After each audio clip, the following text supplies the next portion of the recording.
All right, on deck here on TBS. Big City best of 5 between the New York Mets and the Los Angeles Dodgers here from Chavez Ravine.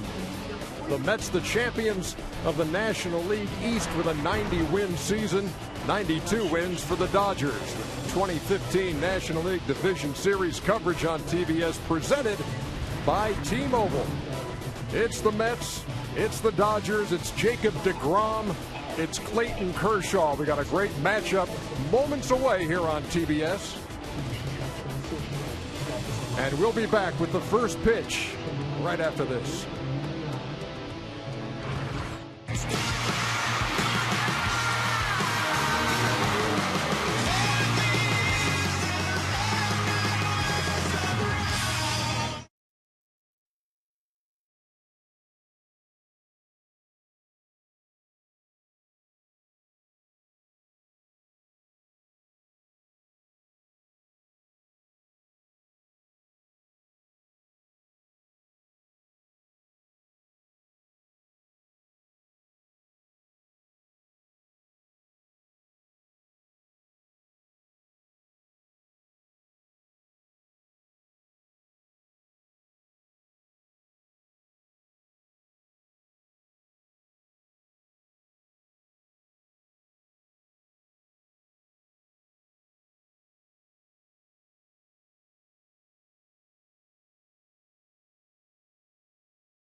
In Los Angeles, California, great look at Chavez Ravine as the Dodgers get set to play the New York Mets in Game 1 of the National League Division Series. Temperature right now 90 degrees. It was triple digits today in this area, and it's beginning to cool off just a bit. Or is it just me? Ron Darling, Cal Ripken, along with me. I'm Ernie Johnson, and boy, this should be something.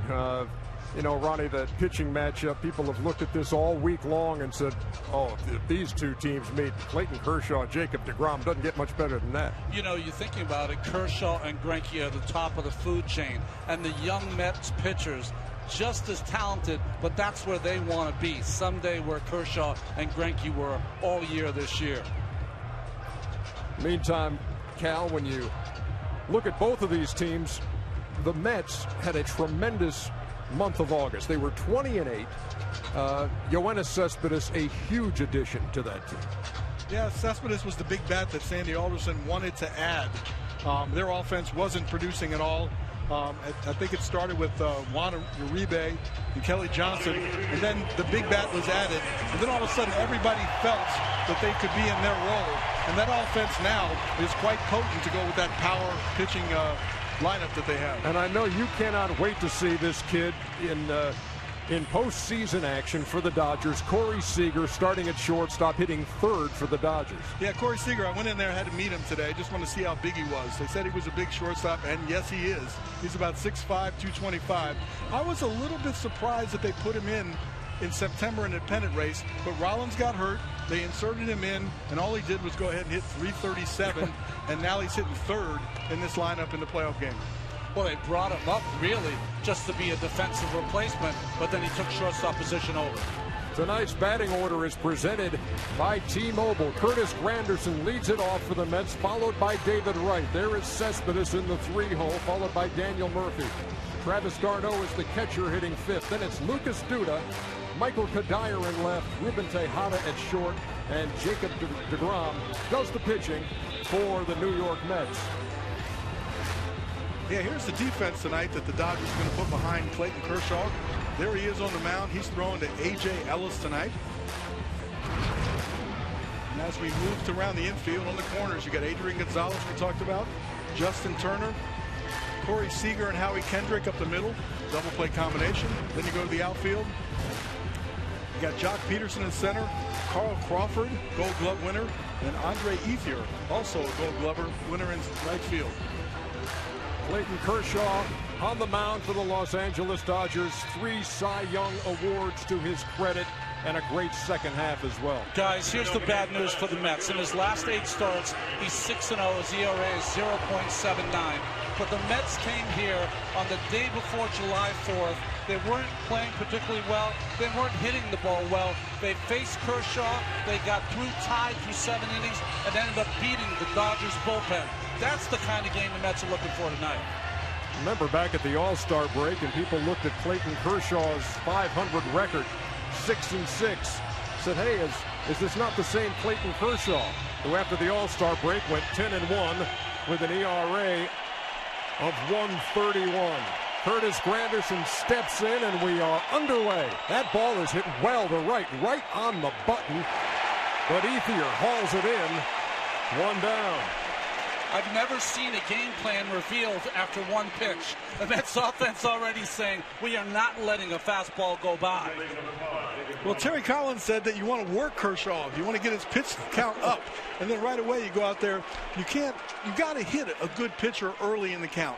There's no doubt about it. But you got to get a good pitch to hit. Don't swing at his pitch. And that was a good pitch to hit.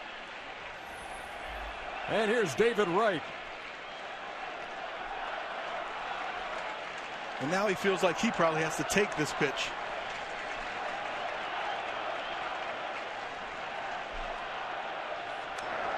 And he did not. Hacking at the first one right back to the screen.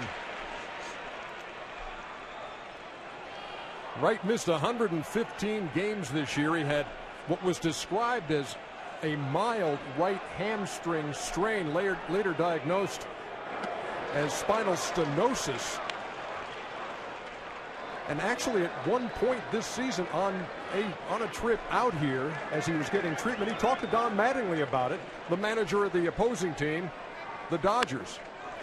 And Mattingly had some back issues in his career and was able to kind of reassure David Wright and kind of tell him to stick with his rituals and just work on that to get back to a playing shape. And sure enough, he did, and here he is hitting second for the Mets in Game 1. I think the big advice from Mattingly right there was to modify your workouts. I also had back problems, L4-5, and the more you swing, especially the movement where you're moving your hips and torquing like that, that wears you out. So you want to make sure that you get ready, but don't overdo it. Big breaking pitch and off the end of the bat of David Wright. Good sign there by David Wright. That was an awfully good breaking ball by Kershaw, able to stay in the at-bat. Kershaw's going to throw that good, powerful fastball, the good overhand curveball. He'll also cut that ball in and down on the right-handed hitters. Down low, and the count full to David Wright. Now there's that attempt at that cutter, that hard slider. It looks like a fastball coming in on the inside part, then breaks off. That was a little bit too low. Wasn't good enough to fish for. Payoff pitch from Kershaw. Got a piece. That's one thing that you know about Kershaw is just because he has a fastball in the 95-mile-an-hour range on 3 and 2 doesn't mean you're going to get one. It means you're never going to get anything straight. That's what you get from Kershaw. Do they change it up here, though? A.J. Ellis, his battery mate. Yeah, back to the fastball coming in.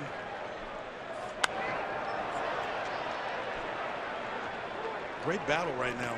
It's that great seesaw. It's a good breaking ball, that good cutter down and in, and then when he thinks he's looking in, then throw that high riding fastball. David still staying in a great at bat.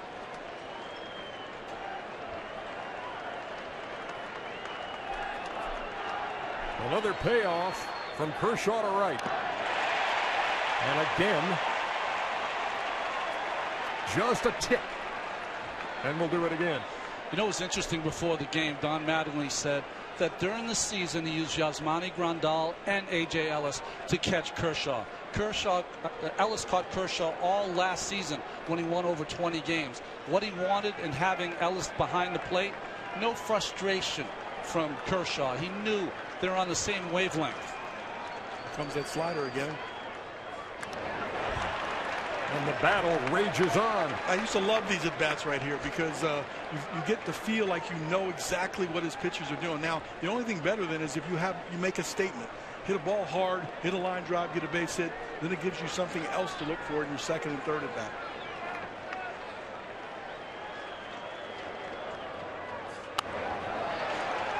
Wright did everything he could, much of it in Los Angeles with the doctors, to get on the field with the Mets so he could have this feeling once again like he did in 2006. What an at-bat he's taken. He retired Granderson on one pitch. 11 now to David Wright. Back to the slider again. And Wright wins the battle. Throws a one-out walk.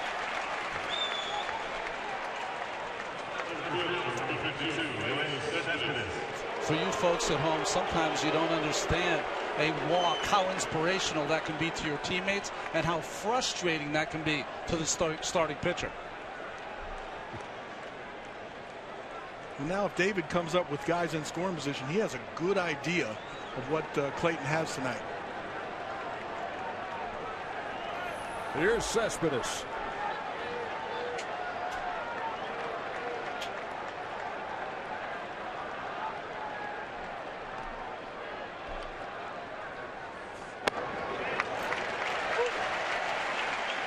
Alan Porter is the home plate umpire. Threw up the right hand, 0-1. We had that good number, that what he does on first pitch, but true to form, Cespedes as a Met very rarely swung at the first pitch.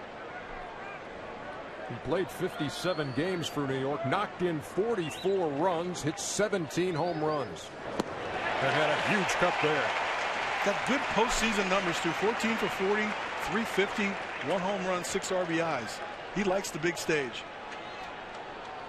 He likes that fluorescent sleeve on the left arm as well. Part of that whole parakeet at Citi Field thing. Ball players do that. Crossing guard tomorrow morning. No balls and 2 strikes. Kershaw throws over. I wouldn't expect the Mets to do much on the bases or run. They're a power hitting team. they're not going to make their outs on the bases unnecessarily. Kershaw, though, with 10 pickoffs this year, he has a great move.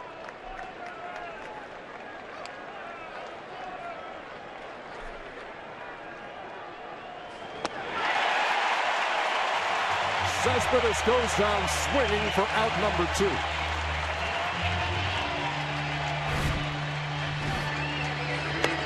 Good out. The fastball in, first pitch. Here comes that hard slider. I think he made a couple of better sliders to Cespedes. That's the best one right in the end. Looks exactly like a fastball coming in and just breaks down underneath the bat of Cespedes. Great slider right there.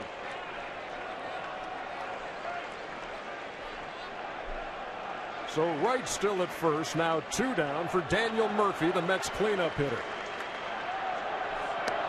And he takes a strike 0-1. That's 96 right down the middle. It's a good pitch to swing at if it wasn't so hard. Well, you got Kershaw, who struck out 301 this year against Murphy, toughest guy to fan in baseball. And it's 0-2. Tonight's Chevrolet pitch tracks. You look at the arsenal for Clayton Kershaw. And the home plate umpires, they get excited too. That ball looked a little low on our pitch tracks.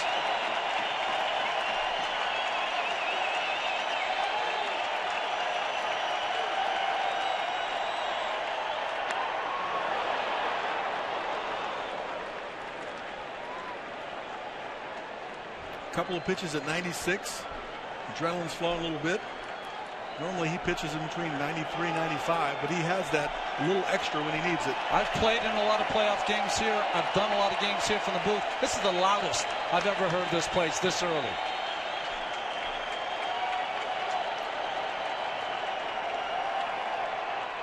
Again, a throw over by Kershaw, and Wright steps back. That's not his good move, is it, Ronnie? No, it's not. But he's also very quick to the plate because he doesn't really raise his leg. He has more of a slide step towards home.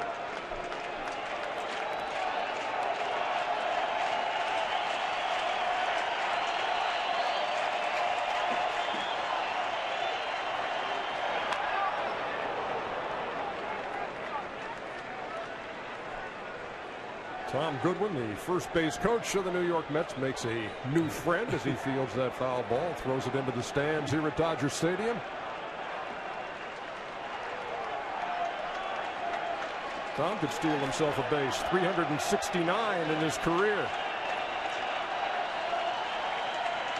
Count remains 0-2 to Daniel Murphy.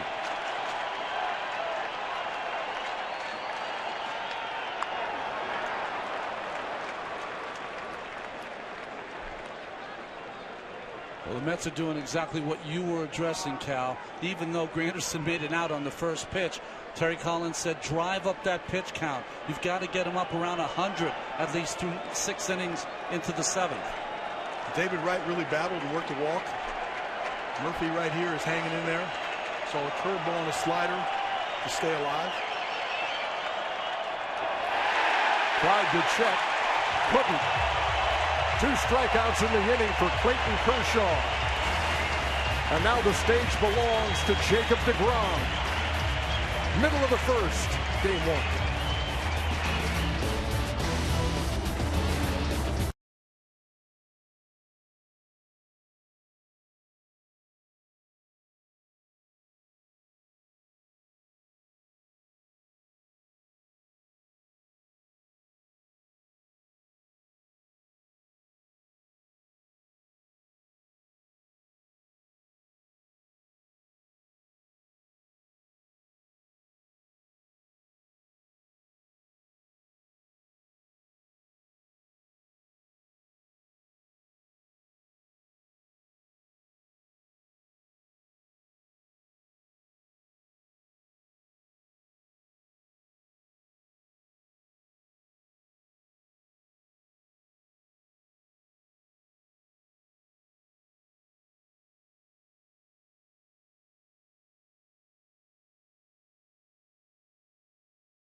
Beautiful Friday evening here in Los Angeles. Tonight's batting order is presented by T-Mobile. Carl Crawford leads it off for the Dodgers. Then Howie Kendrick, the kid Corey Seager hits third. Then the veteran, 12 years in the league, Adrian Gonzalez. Justin Turner hits fifth, and Andre Ethier, A.J. Ellis, Jock Peterson, the rookie, and Clayton Kershaw doing the pitching and batting ninth. And here is Jacob deGrom. All career high numbers for Jacob. They gave him 12 days off in September to try to regroup, and after that he got back on that fastball, had that good downward plane, and threw 10 innings and only gave up a run. 97 miles an hour on the first two offerings to Carl Crawford.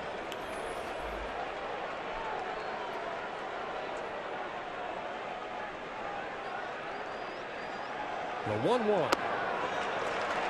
97 again. But out of the strike zone, 2 balls and a strike. It's been an effective pitch for him with 2 strikes, but I think he just overthrew that one. Well, the key when you watch Jacob pitch is that you want to see him down early in the count. Then he can elevate that fastball when he needs to strike out. 59 runs is only the amount he gave up this year, but 16 of them in the first inning. And he threw it right past Crawford for out number 1.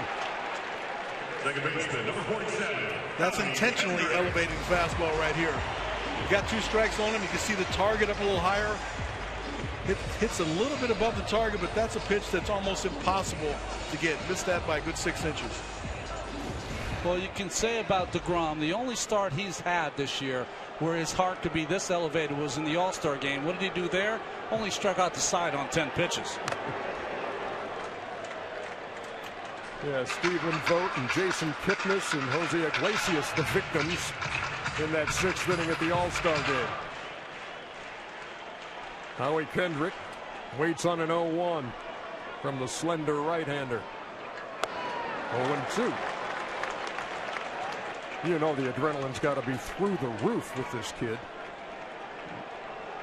How do you channel it, Ronnie? Well, he's a quiet assassin. If you talk to him when he's off the mound, everything is just cool and easy. He's one of those guys, there's no drama with Jacob deGrom. You just let him every 5th day go out and do his job. We talked about him being a shortstop in college. He's a tremendous athlete, and now he's turned into a tremendous competitor on the mound. No balls, 2 strikes. How to play it on the right side. Yeah, I was wondering when we were going to see a breaking ball, because when somebody throws 97, 98 with that sort of explosion, you might not need a breaking ball to the 3rd or 4th inning. That was a slider, stayed over the middle of the plate at 93. Well hit, base hit to right. Kendrick just reached out and rifled it into right field. 4th member of our crew is Sam Ryan, who's on the field. Sam. Yeah, Ernie, and with this start, Corey Seager makes history. He's the youngest Dodgers position player to start a playoff game in franchise history. He's 21, and since September 3rd, he has been their hottest hitter. Don Mattingly said, I like everything about this guy, his demeanor, his confidence, and guys, he has the numbers. 337, 4 home runs, 17 runs batted in for a guy who made his debut on September 3rd. Takes a breaking pitch over 0-1. Yeah, a little respect for that young guy. First pitch slider, even though you got a 98-mile-an-hour fastball. What do you remember most about your first postseason start? I didn't need the shave.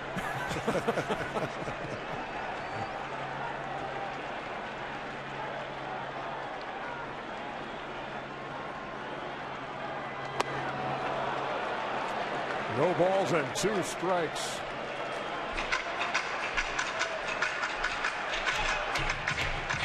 There's Jimmy Rollins, of course, who came over from Philadelphia and who saw Corey Seager play so well that he took that starting shortstop job away. Had a notion held up.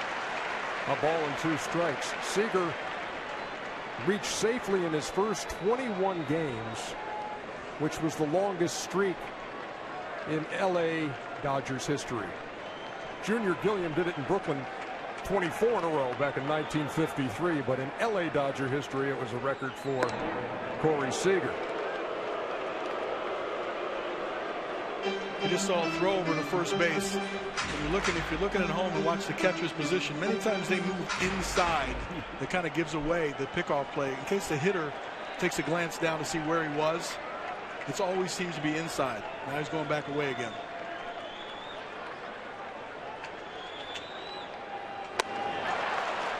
And he sets down the 21-year-old rookie on strikes.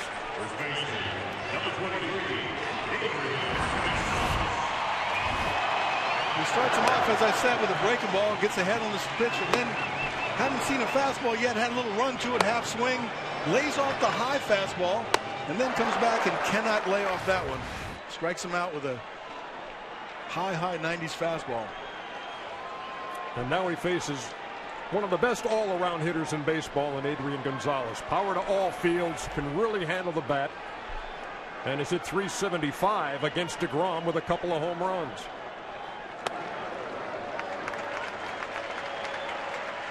He's really been the only Dodger hitter that has handled the big three of the Mets who are going to start the first 3 games in this series.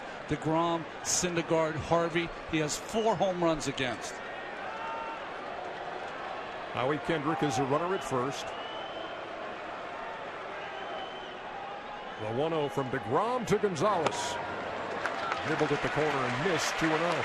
Well, Egon's got a really good eye at the plate, so he's going to make him come over the strike zone. And he knows, he's experienced, that he can provide the power by shortening his swing and allowing the fastball velocity to add some power. Good power to all fields.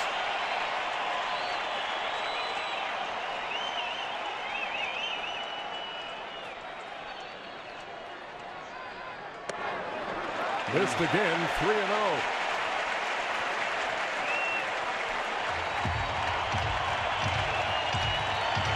There's always that little test back and forth between pitcher, and umpire. How much is he going to give me on the outside corner? Giving nothing so far to deGrom's Porter.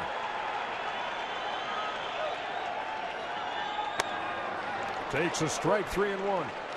I think deGrom remembers that he took him deep twice, so he's being extra careful, trying to stay out there on the outside edge.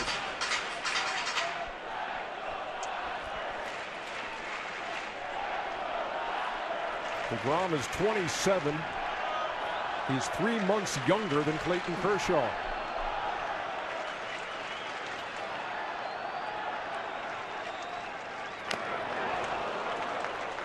Three and two. That was a 3-1 slider at 90 miles an hour. And if that flattens out, that becomes a mediocre fastball. I mean, for him, his slider is as good as many people's fastball. But after 4 straight fastballs, that's a pretty good pitch, 3-1. You said they're both 27 years old. deGrom a little younger. His career got started a little later because of Tommy John. Kershaw 114 wins. deGrom 23. Kendrick will be on the move at first. There he goes. And Gonzalez goes down swinging. deGrom allows 1 hit. Strikes out 3. We're heading to the second.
Let's take a look at tonight's MLB Memory Bank presented by Bank of America. We're going all the way back to last Sunday. That's when Clayton Kershaw notched strikeout number 300 and 301. Only pitcher in the bigs to eclipse that mark this year. Travis d'Arnaud leads it off for the New York Mets, and what a special night this is for him. Grew up about 20 minutes from Dodger Stadium. Always grew up idolizing Mike Piazza, who was catching for the Dodgers at that time, and wasn't able to play when the Dodgers and the Mets played here earlier this season because he had a hyperextended elbow. So this is the first time he's played at Dodger Stadium. We used to come and watch the Dodgers growing up. On the ground to third, Justin Turner. 1 down.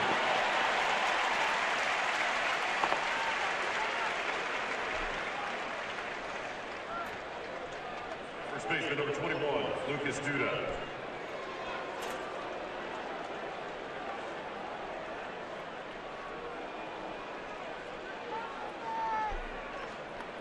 Well, Lucas Duda steps in for the Mets now.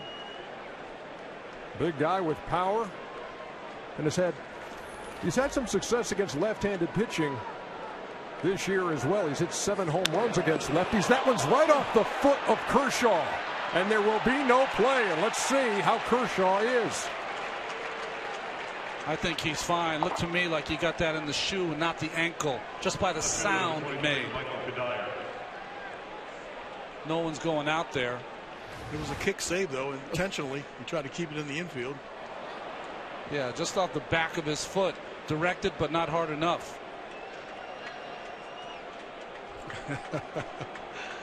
It was interesting. Egon could have got to that ball, but he couldn't have stepped on first base. So he was trying to get Kershaw to come over and him stay at first base. Another first pitch swinging by the Mets. Now here's Michael Kadire.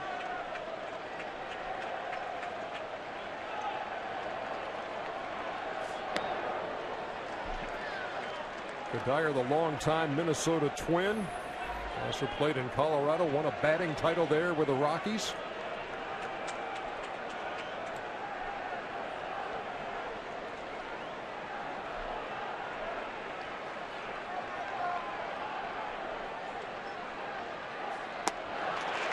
A ball and a strike. Kadire was asked, does it help if you've seen Clayton Kershaw a lot of at-bats? He goes, not really. Yeah, he's had 16 at-bats with moderate success. He's got 4 hits.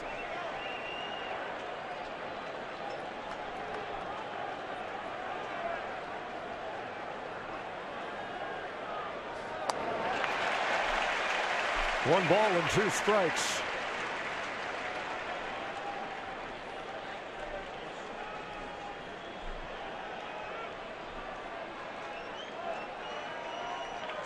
Kershaw's swing and miss percentage has gone up to nearly 33% in 2015. And there's another one to Kadire for the second out. And that sequence shows how good Kershaw is. He throws really 2 bottom sliders that he misses for 2 strikes, and then comes back with an off-speed breaking ball that has the perception of the slider.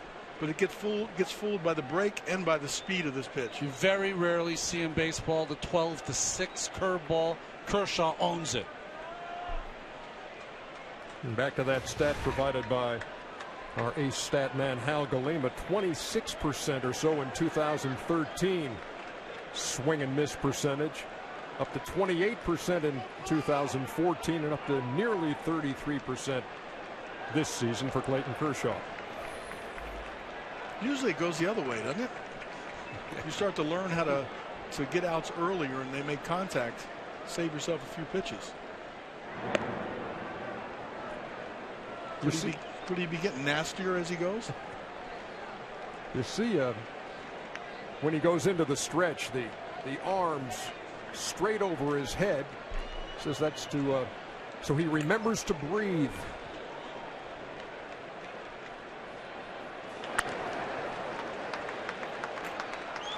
Good swing there by Tejada. 2 reasons he's in this lineup. He's the best defensive infielder for the Mets, and he's 5 for 14 off Kershaw. One of the few Mets who has some good numbers. And every time you start looking at a list as you get ready for a game and say, okay, what are this guy's numbers? Okay, you write down a lot of 1 for 10s, 0 for 7, 1 for 10, and then you say, oh, is that for real? 5 for 14 for Tejada. Indeed it is. The 0-1. No balls and 2 strikes. Kershaw with 3 strikeouts here in the early going. And again, they're on their feet here at Dodger Stadium.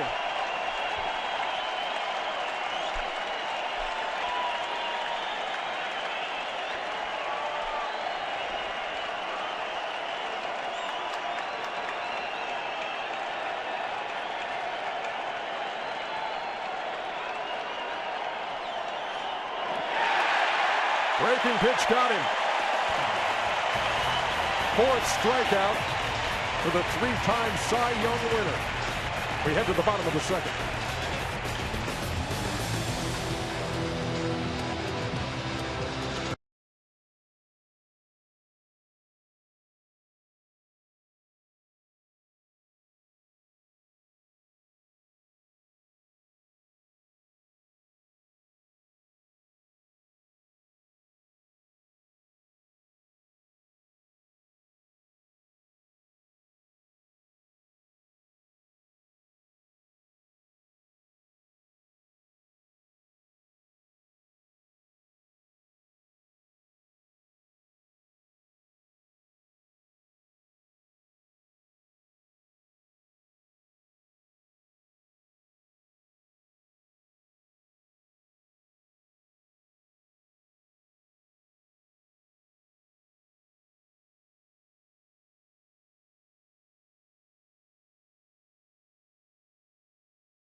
Provided by Goodyear. Everything Goodyear has learned making tires that go the distance inspires what they roll into yours. Goodyear, more driven.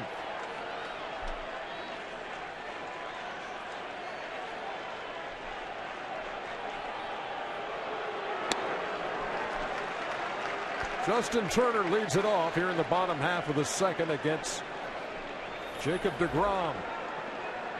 Turner spent some time in the Mets uniform.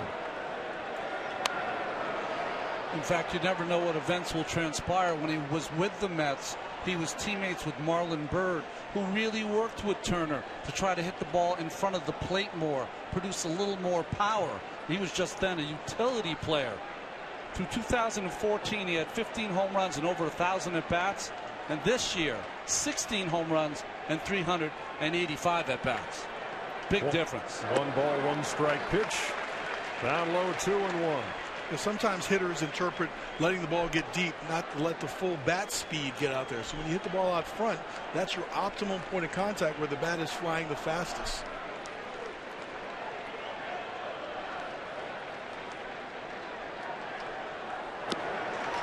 Three balls and one strike.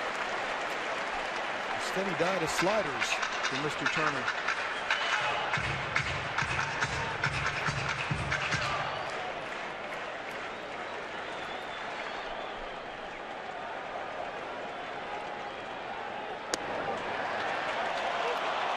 Turner thought it was ball 4. Gonna have to put that shin guard back on and brace for a 3-2 pitch. I hope the Velcro still works. We talked before, he gave a low pitch to Kershaw, now returns the favor to deGrom.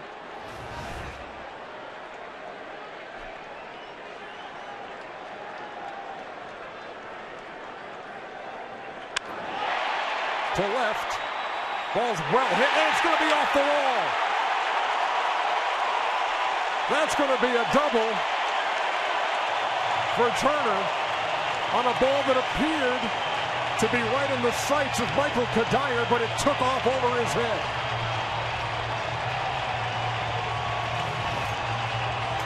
Just a low line drive. It has some backspin on it. Kadire starts in a little bit, then they can't get back to the wall. For a while now, Kadire's had a balky knee, and when the Mets have been playing against left-handed pitching, Lagares has played center field and Cespedes has played left field. They've made the change for this first game tonight.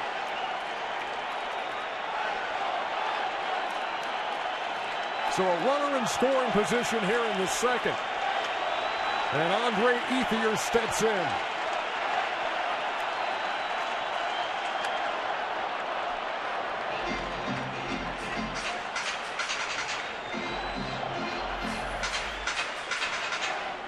It's like as a hitter, you're saying to yourself, okay, let me just pull this ball to the right side. He's throwing 98 miles an hour. Yeah, I was just going to speak to the productive out, trying to get out there and cut down on your stride, use your wrist a little bit more to pull this pitch. But when it's 98 on the outside edge, that's kind of hard to do. 0-2.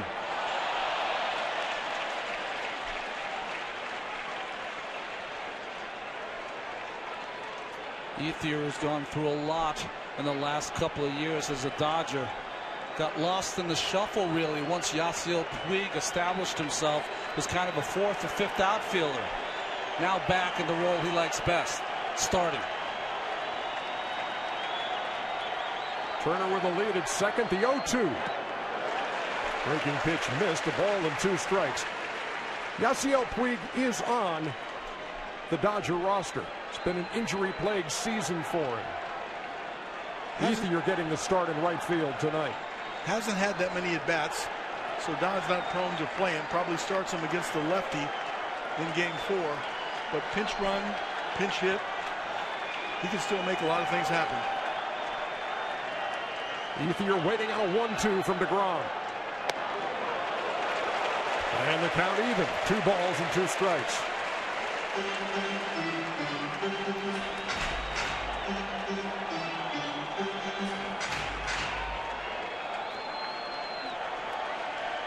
Turner, who doubled over the head of Kadire to lead off the second. Edges away from the bag as we await a 2-2 to Ethier. Tried to check his swing. He didn't think he went, obviously. Well, he's arguing with the home plate umpire because Alan Porter called it. Nothing irks hitters more than the home plate umpire calling that, Cal. They want the third base umpire to call it. Yeah, I didn't have to say it, Ronnie. You said it best.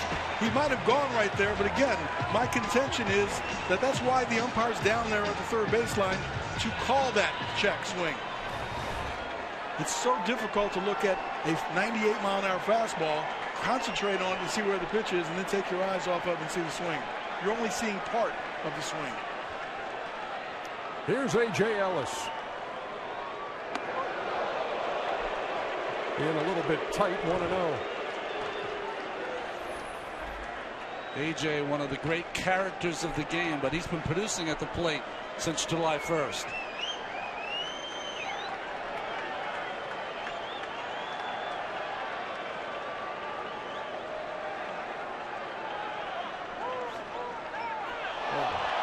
And deGrom into the wide when time is called. We've seen some anxious moments so far from the home plate umpire. I think this is too late, Cal. I couldn't see when he asked for time. Didn't put his hand up. Sometimes you're standing there as a hitter and it's too long and your eyes start to water. You start to stare. Then you got to get out of there and start blinking to get back in. Way upstairs, 2-0.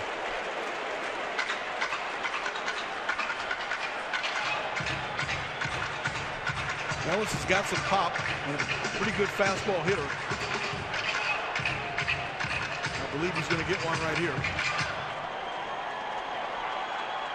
Well, left-handed hitters so far against deGrom, 0 for 4 with 4 Ks. Right-handed hitters are 2 for 2 so far.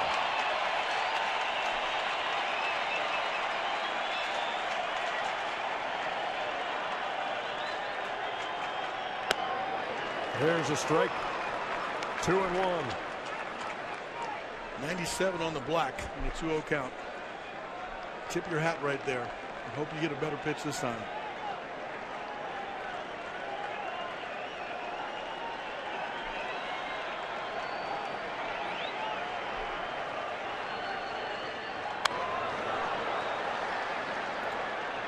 Count remains 2-2. To the 34-year-old Dodger catcher. And his reputation has been a guy who can really work counts, sees a lot of pitches.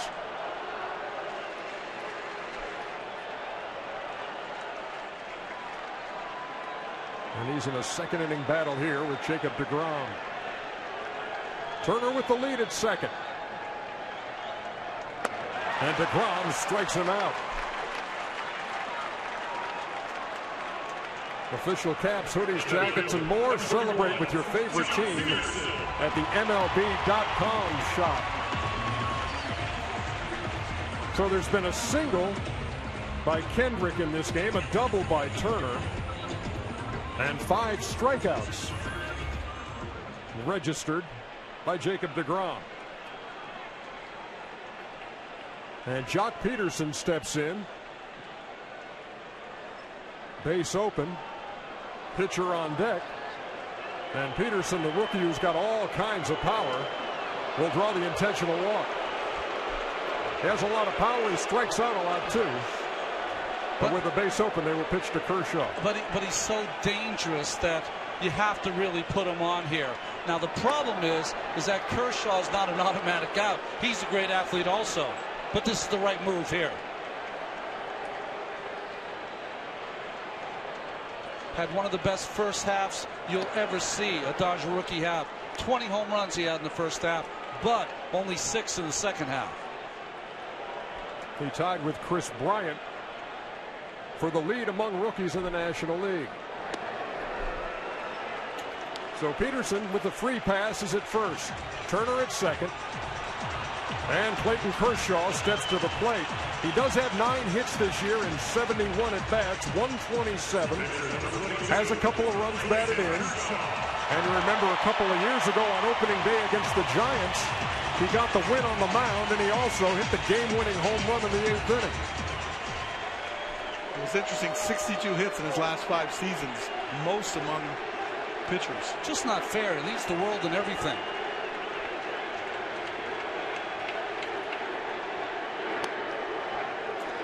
How about that? Ultimate respect. First pitch curveball. We've seen a slider at 93. We've seen a fastball at 99. And he throws a curveball to Clayton Kershaw on the first pitch at about 84. He's began 2 hitters with a curveball. Adrian Gonzalez and Clayton Kershaw. Quickly ahead, 0-2.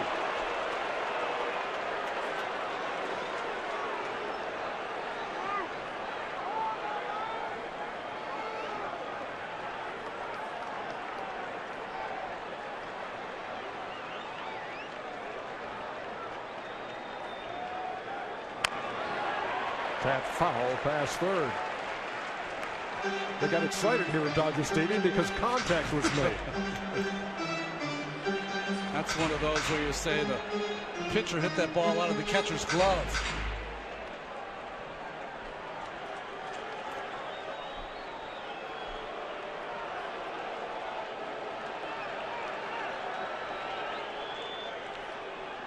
And a beach ball has gotten loose near the left field line. 2 outs, 2 strikes, so the runner should be off as Kershaw starts to swing. Get the benefit of getting a good jump here. You go on the swing, you don't go on the contact.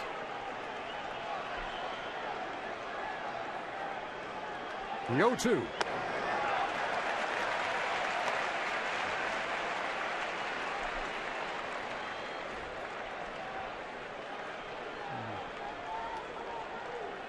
A 25-pitch inning with this next delivery for Jacob deGrom.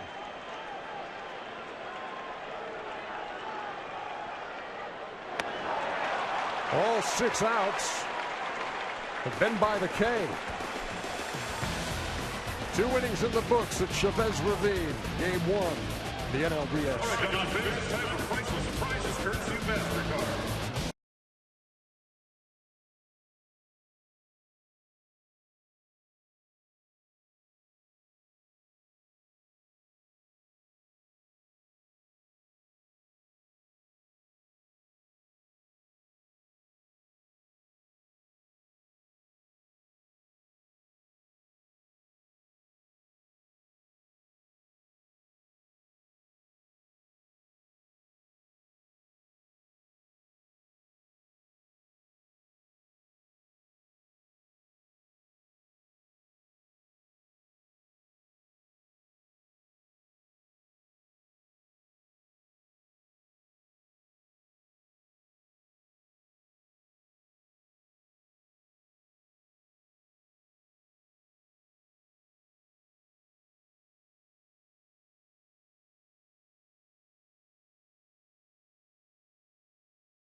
Game 2 of this series, 9 o'clock tomorrow night Eastern Time from Los Angeles. Game 3 will be Monday at Citi Field in New York. Game 4, if we need it, would be Tuesday in New York. And if it goes the distance, it'll be back here on Thursday for Game 5. Top of the third. Just saw deGrom strike out Kershaw. Now Kershaw faces deGrom, who's a pretty darn good hitter. Shockingly, against left-handed pitching, he's batting over 300. Jacob deGrom. Said it before, former shortstop at Stetson. First 2 years, shortstop, third base, and then converted to a pitcher. 186, 11 for 59. Has 4 RBIs this year.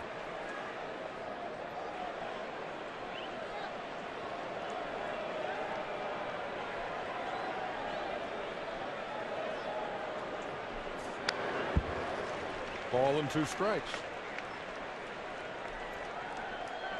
Yeah, he's got a popular stance nowadays, an open stance, but he's a little bit more open than normal, but looks really hitterish. You got to bring that front side back when you start out in that position. Watch, he starts to get really wide. Good balance as a hitter, though. You can see why he's had success at the plate. The idea on the open stance in general is just that you get a better look at the ball from the start. But that key to hitting is that front shoulder has to get back in and has to close. Just like in pitching, you got to aim your front shoulder to get anything behind it. 2-2 is tapped to first. Gonzalez with the flip. Tell you what, deGrom ran that thing out. They beat him by a step. It's funny, on a similar ball in late July that deGrom hit, almost the same hit over to Gonzalez. Gonzalez tried to come home. Why? Because Zach Greinke was working on a 45 2/3 scoreless inning streak, and that ended it. He got an RBI on that play. You know, it almost looks unusual when you see a pitcher hustling down the line. They tell the pitchers not to run fast, right? Or kind of run slow so you don't injure your legs. It's more valuable on the mound. Some of these guys feel like they're one of the 9 athletes. I love to watch it. Here's Curtis Granderson, who swung at the first pitch of the game, which probably took the Dodgers by surprise. He hadn't done it in his last 72 plate appearances. I never want to play poker against Curtis Granderson. Boy, that's a tantalizing breaking ball, and somehow it is ball 1. Count is 1-1. Granderson watched it float over, but out of his own. 2-1. Set a career high this year with 91 walks. I asked him recently how long did he know before the first game of the season that he was going to be the leadoff hitter. He said about 4 hours. Tried to check, couldn't hold up. 2-2. He's a different player than when he hit back-to-back 40 home run seasons with the Yankees, but he had one of his best career seasons this year for the Mets. Had 26 home runs, knocked in 70. Among the leaders in runs scored with 98. Just a little blooper that is going to fall in shallow left field.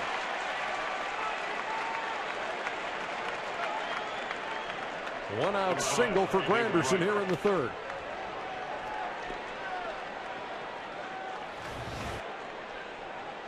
Looks like he fought off a breaking ball here, stayed on top of it. It's one of those balls that's right in between everyone. They don't have a shift for that hit yet. He hit a ball right on the screws his first time, nothing to show for it. Yes, a little Texas leaguer here in the 3rd, so he's at first with 1 out, and here's Wright. They say they all even out, but I never believe that.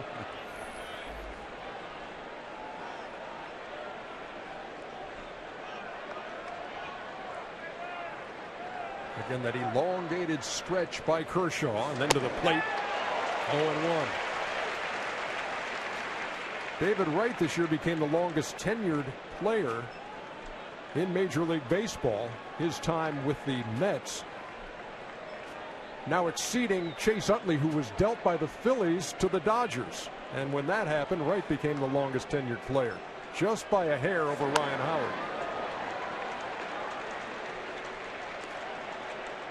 He's been the face of the franchise, Ronnie, and a solid citizen and pretty darn good baseball player, especially when healthy. And when they added him, when he came back in August, captain of the ball club, there were a couple of things that he's had to take care of down the stretch, and he's taken care of them in a great way. He's behind in the count, 0-2.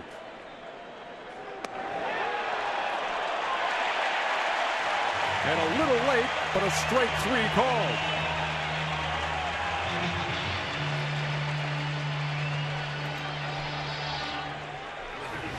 That's a backdoor slider right here. David Wright says, no, that didn't come back to the outside corner. And on our pitch tracks, he was right. What happens with a lot of hitters against a pitcher like Kershaw, their first mention to the umpire, he doesn't need any help. I just did a quick scan of all the Ks in the game so far. All of them are swinging except that one. That is the 5th for Kershaw, and here is Cespedes. Struck out swinging his first time.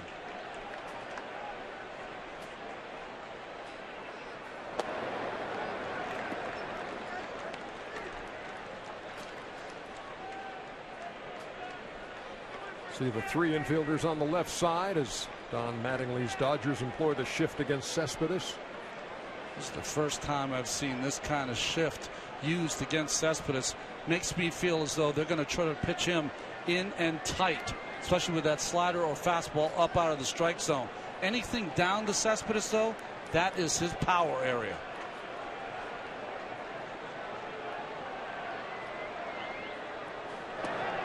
Ran it in and missed. 2 balls and no strikes. You see it all the time against left-handers. You don't see it to this extreme against right-handers too often. Agon is holding Granderson on over at first base, which creates a huge gap and a huge hole over there to hit a fly ball or ground ball through.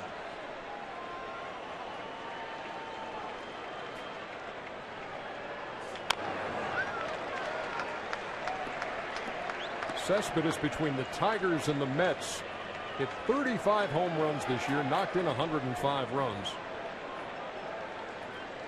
And again with the Mets in just 57 games, 17 home runs, 44 runs batted in, hitting .287. He had a little home run drought there towards the end. He hit 17 in the first 41 games. This will be pitch number 50 from Clayton Kershaw, and it's fouled straight back to the screen, 2-2. Well, this is what I was talking about before. Home runs by zone. You see down the bottom of that strike zone, he's got tremendous power. I bet you those 9 up and in are those hanging kind of sliders that stay in the inside part of the plate. Yeah, hanging mistakes. He's definitely geared to hit the low ball. Good low ball fastball hitter, good low ball breaking ball hitter. Granderson leads from first, and Kershaw with the toss over.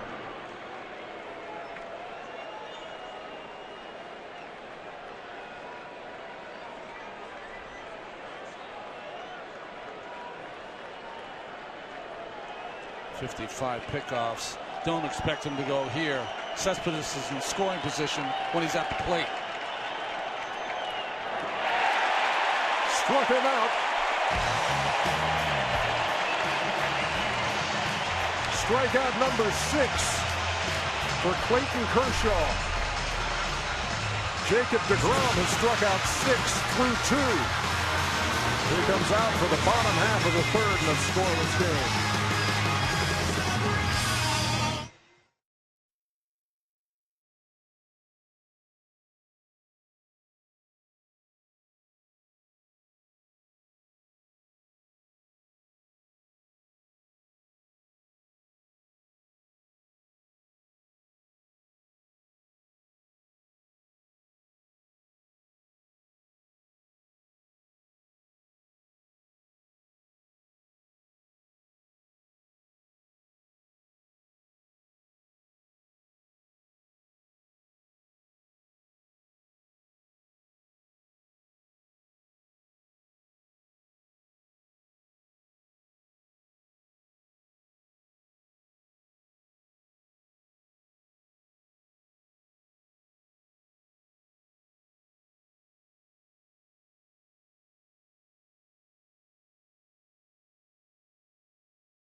2015 National League Division Series coverage on TBS is presented by T-Mobile. Carl Crawford, a swing and a miss here in the bottom half of the third against Jacob deGrom, who has struck out 6 through 2 innings.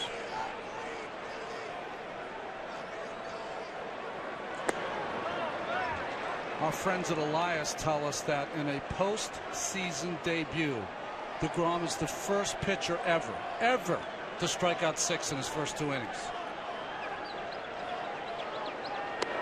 Along the way, he has also allowed a single, a double in the second, and walked Jock Peterson intentionally to get to Kershaw, who he struck out to end the second.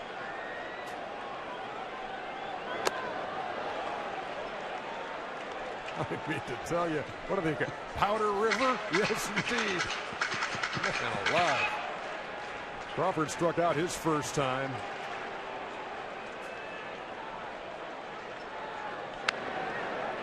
A little pop-up. Who wants it? Tejada squeezes it. 1 down here in the third. 47, Howie Kendrick. I remember saying when we were a kid, when everyone on both sides was striking out like this, he'd always say, hey, someone's got to take the donut off.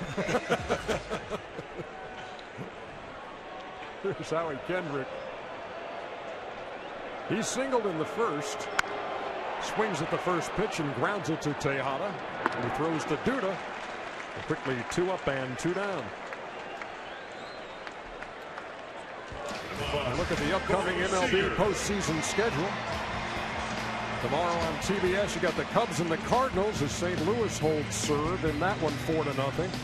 Mets and Dodgers here from LA to follow. Coverage begins at 5 o'clock Eastern with MLB postseason pregame on TBS presented by Chrysler. Sunday MLB Network has the Royals and Astros now tied at a game apiece. That fly ball to left field got really confusing for Kadire. Was right down there by the line.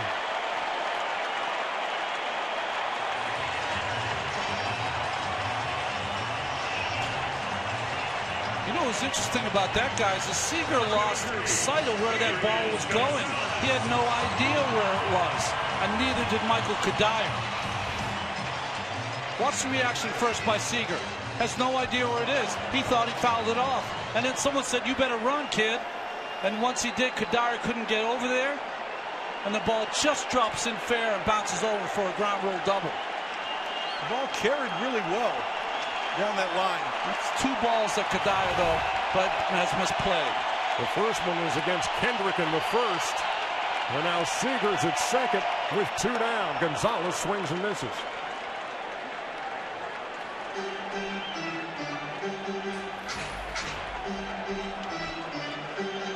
You're between a rock and a hard place here. You're facing a guy that's hit 2 home runs against you. You have a base open. You're facing Kershaw, but Turner behind Gonzalez already has a double against you. Gonzalez struck out his first time and grounds this one foul up toward first. Lagon came up aggressive after the first time. He got blown away with a 99-mile-an-hour fastball. He decided he was going to get a little more active early in the count. Well, like all good starting pitchers, opponents are only hitting 145 with 2 outs with runners in scoring position off deGrom.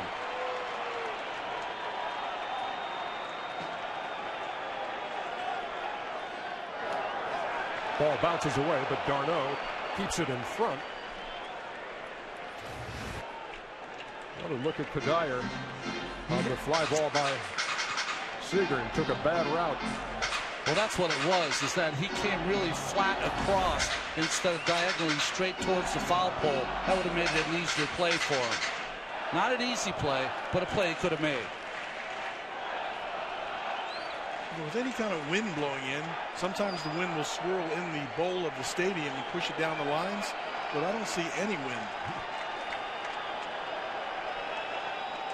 deGrom trying to pitch around it.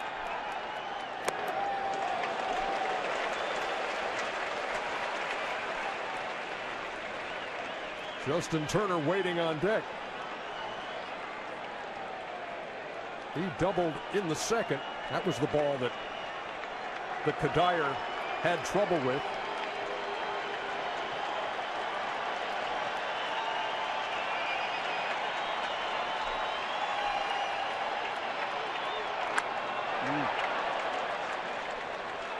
Well, that was a good swing there by Egon. That was a perfect backdoor slider right on the corner, still able to foul it off.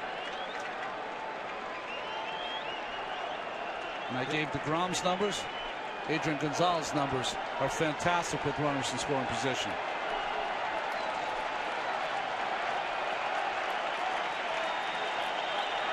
Seager the runner at second. 2 down. Here comes the 2-2. 3 balls and 2 strikes. Egon's always been a really good RBI guy. And it seems like when he gets someone in scoring position, then his focus is at his best. Biggest choice of the night for deGrom. Does he try to just throw him by him again?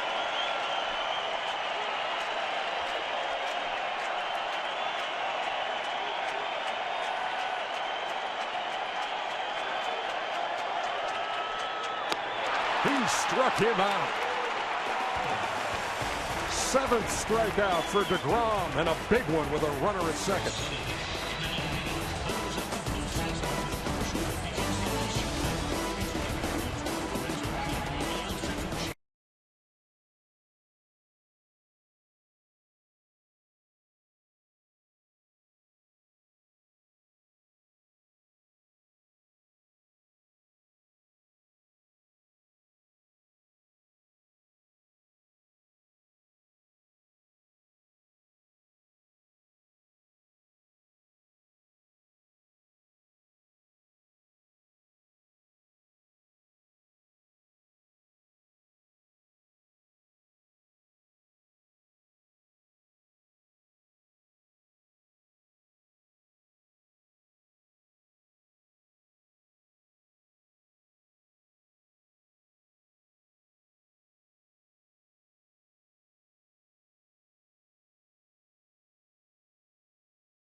Season with MLB.com at bat, the #1 app for live baseball. Stay connected with highlights, replay reviews, scores, pitch tracking, live radio broadcasts, and more. Download the At Bat app today. Top half of the 4th. Daniel Murphy leading it off for the Mets in a scoreless game. And not surprisingly, guys, we expected runs to be at a premium. Expected that Kershaw and deGrom, when they lock horns, it would be tough and tight. Has been so far.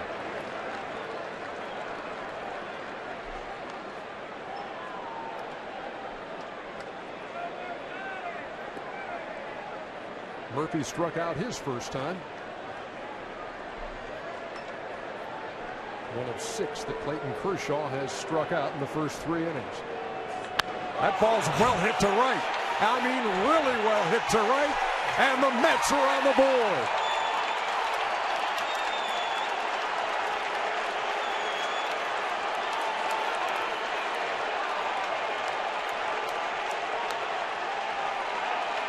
Daniel Murphy with a rocket into the Mets bullpen in right field.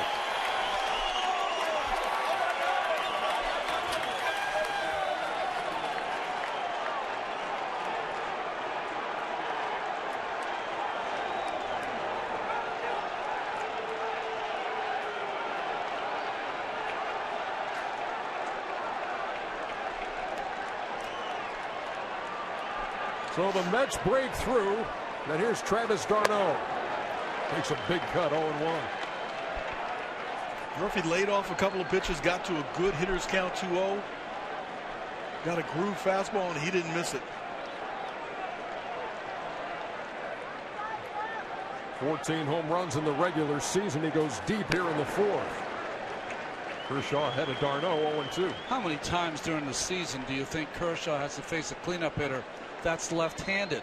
But he got it in a 2-0 count, had to come with the fastball, and his 2014 postseason ended with Matt Adams, a left-hander, hit 3-run home run, and it starts here with Murphy with a home run. d'Arnaud takes a called 3rd strike for the first out. And here's that pitch we're talking about, a fastball, low and over the middle of the plate. Nice and quiet, quick swing. Ball goes a long way. Remember, Murphy had 14 home runs this year. That was a career high for him. I was trying to watch the second time around. You get a little bit different idea. You had a bat under your belt. There's an adjustment that might need to be made from the hitter standpoint.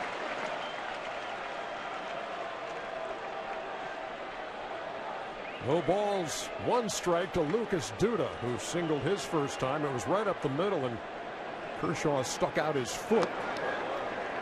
Kept the ball in the infield, but there was no play.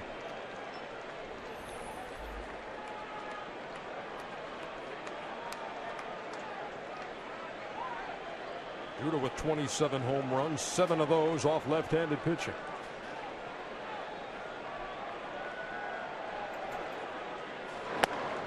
Hard season to fathom for Lucas Duda. Really just had 3 spurts of power during the year. Incredibly streaky year this year for Duda.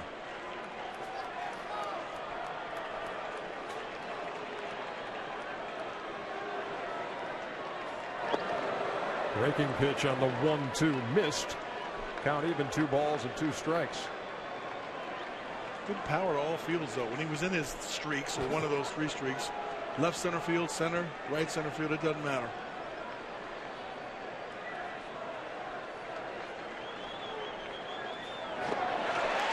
And he struck him out. They're going to have to throw down to first to complete it. 2 down. Let's take a look at StatCast, powered by Amazon Web Services. The exit velocity a shade over 105 miles an hour on the solo home run by Daniel Murphy. Only 414 right there? He's no Kyle Schwarber, but he's working on it.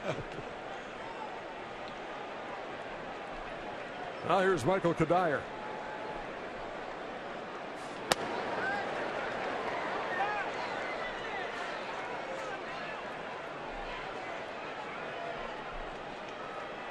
Kadire hit 244 before the All-Star break, hit 302 after the break. And a couple of years ago, hitting 331, won the National League batting crown with the Colorado Rockies. Breaking pitch in the air to center. Jock Peterson for out number 3. But the Mets draw first blood. Daniel Murphy got one he liked. 1-0.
Follow the postseason right from your phone with Team Stream by Bleacher Report. Get the latest MLB news, scores, and highlights all in the palm of your hand. Download Team Stream on the App Store or Google Play today. Bottom half of the fourth inning, and Justin Turner leads it off. He led off the bottom half of the second with a double over the head of Michael Kadire in left field. But the Dodgers could not chase him home. I like how deGrom is mixing in his changeup. You know, a lot of power early in the a lot of fastballs, and now the second time around he's starting to pitch a little bit and introducing an off-speed pitch that looks like the fastball. Yeah, early on in the game, he looked like he was trying to strike out the world, which he was doing.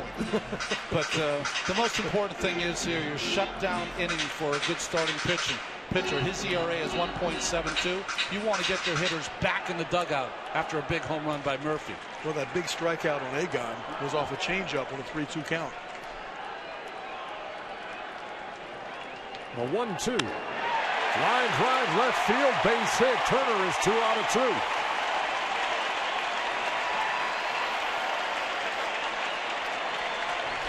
Moments ago, Sam Ryan spoke with Mets manager Terry Collins. Terry, Daniel Murphy giving you guys the lead, and you're getting those at-bats against Kershaw, as you told us earlier. What has encouraged you so much so far? Well, he's so good. I mean, you got to look for a fastball, and you can't miss, as I told you earlier tonight. And if we know Clayton very, very well. We know he's very good. So we got to take advantage of his mistakes because he doesn't make very many of them. And we got to get Jake to get his pitch count down a little bit. He's used a lot of pitches so far. How much with Jacob is it the adrenaline out there? Well, a lot of it. He's all keyed up. You saw it in the first inning. But, I think he's kind of settling into his game right now. Thanks a lot, Terry. You bet. Andre Ethier takes a ball outside. It's 1-0. Dodgers have had a runner in scoring position in the second and third, but have not scored.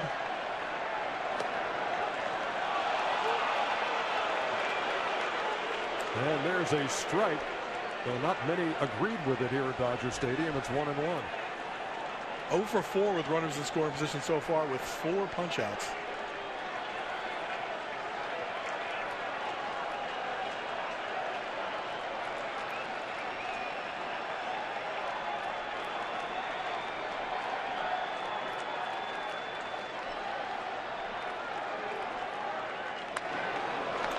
Ethier had a good cut, followed straight back. A ball and 2 strikes. You know, that interview Sam Ryan had with Terry Collins reminds me of our trip around the American League postseason last year when Ned Yost had managed 1,734 games before getting to the post. Terry Collins, 1,688 games managed, and this is his first postseason game. Oldest manager in Major League Baseball at the age of 66, and is, again, as Ron points out, first time in the postseason, and his Mets have a 1-0 lead here in the fourth. And he fooled Ethier for the first out. For 17, A.J. Ellis.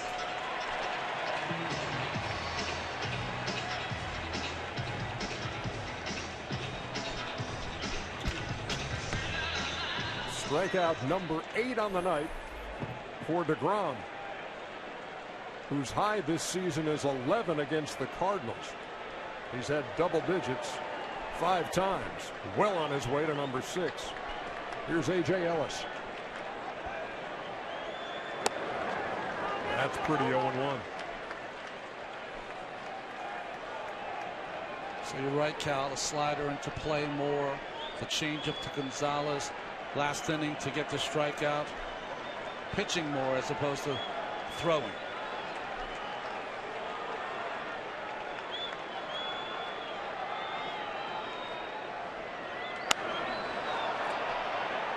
In the air near the Mets dugout, not a play. No balls and 2 strikes. He has a good 4 pitches. Really good curveball. Terry Collins was saying he's probably going to get to use the curveball more, because when you throw that slider off your fastball, sometimes if you don't get the break on it, leave it over the plate, it's a hittable long distance pitch. That curveball will at least fool you by the speed and get you out in front. So the difference in 98 and 84 get you out in your front foot, and it doesn't hit the barrel of the bat. Turner leads from first. Ellis in an 0-2 hole.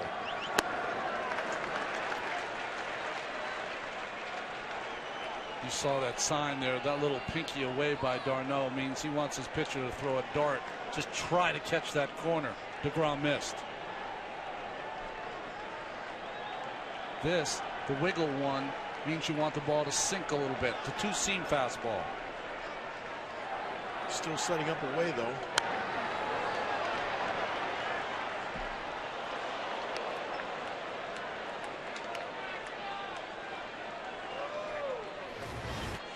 Well, we talked about the mistake that Kershaw made to Murphy. DeGrom has made a couple of mistakes also. Dodgers have not been able to make contact yet, though. You can get away with those mistakes when it's 98.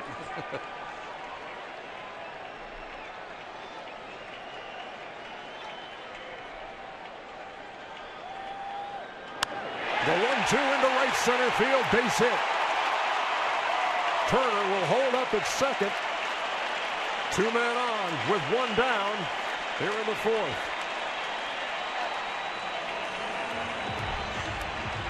Well, what do you expect from an A.J. Ellis at bat? A guy who battles, especially with 2 strikes. This wasn't a changeup, a mistake changeup that stayed up out over the plate. He stays on it, pushes it to right center field. I thought at first it might give a chance for Turner to turn it on and try to go first or third. Granderson does a good job of closing.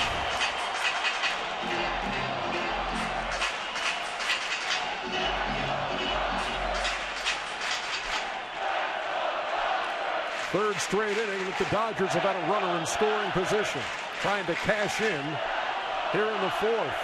They trail 1-0. Peterson's hitting 386 on the first pitch.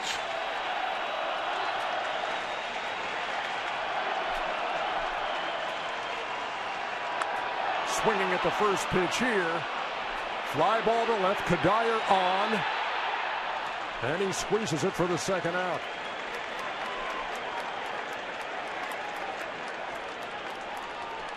He was geared for the first pitch. He popped it up.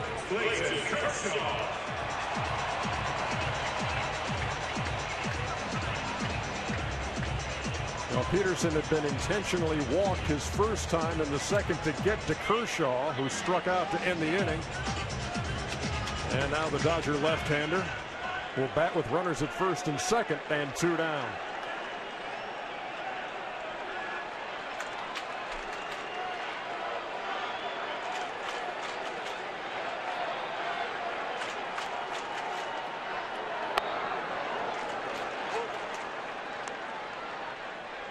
A strike at 96. 0-1. Look at that. He got that change-up grip that he holds behind his back and then changes in his glove if he wants to go to the fastball. Yeah, it's interesting you pick up on that. You want to load it up as a changeup, because if you load it up as a fastball and then you try to change your grip, sometimes you tip the pitches to either the base runner or the guy at home plate because you move your glove and widen your glove. So it's good to start with the pitch that's most difficult to grip.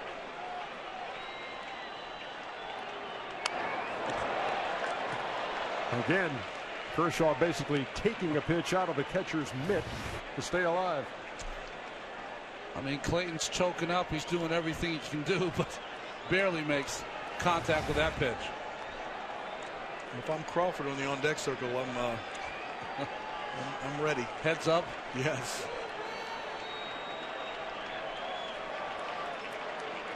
Runners lead from first and second. Kershaw trying to help himself out here in the 4th, and that's downstairs.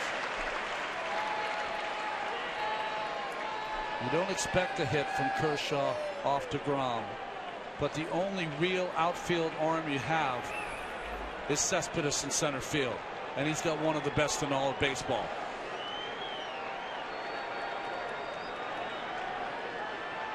The 1-2.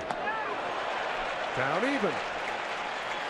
Now there's that changeup again, Ronnie. I know he struck him out the first time on that changeup, but when you're taking the ball out of the catcher's glove at 97, 98, and this pitch is 87. If you make a mistake and throw that over the plate, you're giving the hitter a chance. 85 to 87 is pitcher's hitting speed, by the way. That's just a tough pitch call right there for me.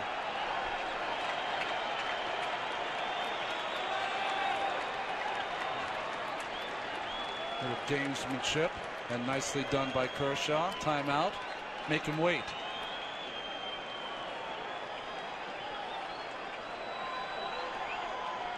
Turner at second, Ellis at first. Kershaw waiting on a 2-2.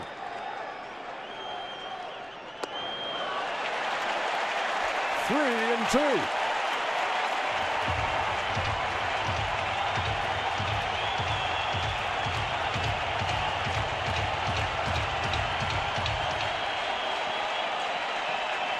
Runners will be on the move from first and second. See if Kershaw can put it in play. To center field. Cespedes has a long way to go. Back at the track, and he hauls it in. Kershaw gave it a ride. But Cespedes able to make the catch. It's a 1-0 game as we head to the fifth.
Top half of the fifth inning here from Dodger Stadium. Game one of the NLDS between the Mets and the Dodgers. Clayton Kershaw, Jacob deGrom, the game one pitching matchup. Kershaw's allowed only 3 hits and has struck out 8, but he has also allowed a long home run to Daniel Murphy for the only run of the game. Ruben Tejada leads it off for New York. You know, it's interesting when Tejada's up, almost every team plays him in to take away the bunt. His former teammate Justin Turner does not, because Tejada never bunts. He does not have a lot of speed. That's the knowledge from being a teammate. And Kershaw ahead quickly 0-2. They definitely got him to pull down there towards the line, almost like you're playing no doubles defense. Seager's over in the hole as well.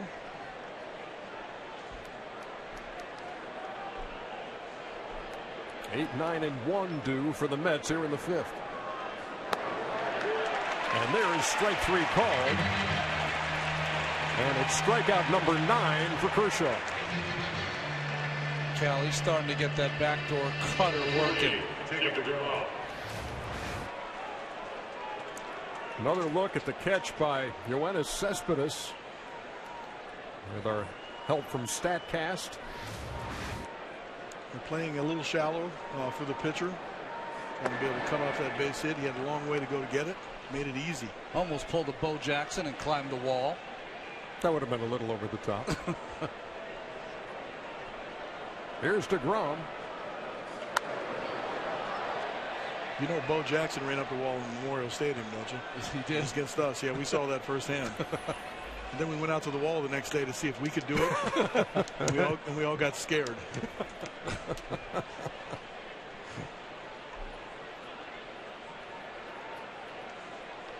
The 1-1.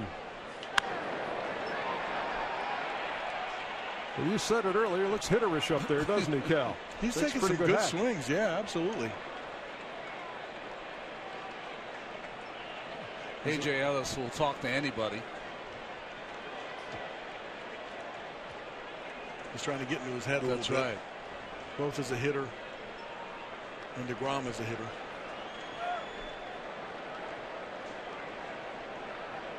One ball, 2 strikes. Here it comes. Breaking pitch. Stays alive.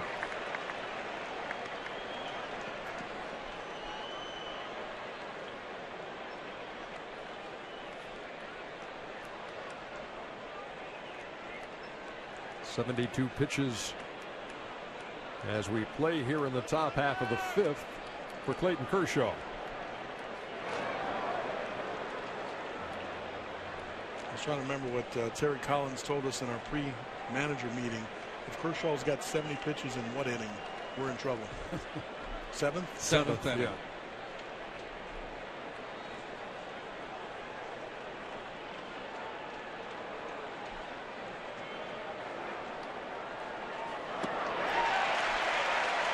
Strikeout number 10. 2 down here in the 5th. The backup slider or a changeup right there, Ronnie. An interesting pitch he threw there. The first time we've seen that from Kershaw. 90 miles an hour, though.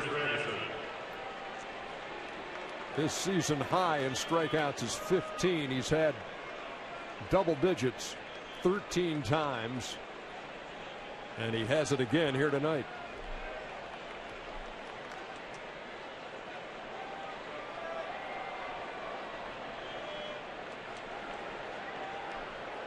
Now here's Granderson.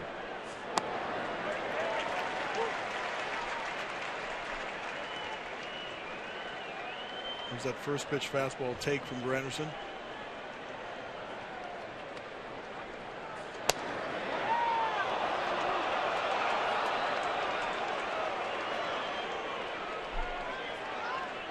And here's that big shift we were talking about, mostly by left-handers. Remember, in that shift, they moved Justin Turner to the third baseman on the right side of second base because Corey Seager has played shortstop and some third base in the minor leagues before he came up. More comfortable on the left side of the diamond. I think, too, if you're not used to making all those shifts, you keep him in a position where his responsibility is still to chase the fly balls behind him. It still feels like short to him. Right up the middle, a bullet by Granderson. Well, he's aboard with 2 down here in the 5th.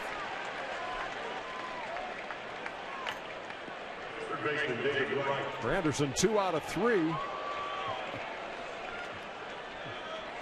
I thought I saw Granderson say the good one there. That was a bullet. He was right. He was.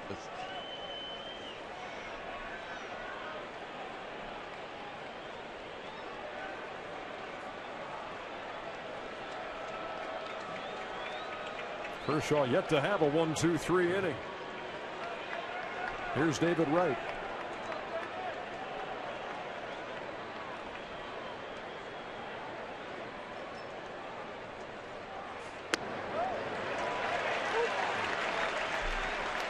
Again, Wright arguing with home plate umpire Alan Porter, telling him that ball is down.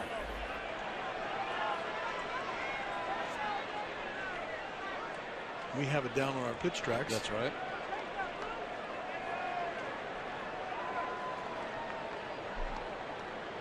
When you're locked in these kind of games against these kind of pitchers, you can't afford anything close to go against you.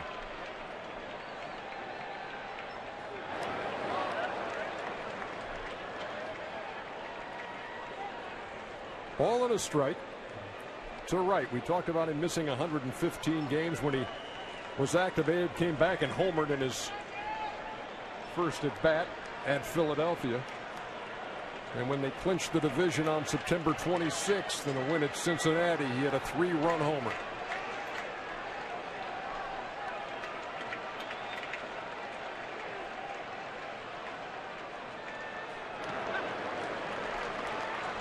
So when you look at what's going on so far in this game and you look at the 4 hits for the New York Mets against the left-hander Clayton Kershaw, they've all been by left-hand hitters. I would think left-handed hitters, especially in the fastball, it's over the top. It's not like 3/4. With movement, it's got pretty good 4-seam action to it.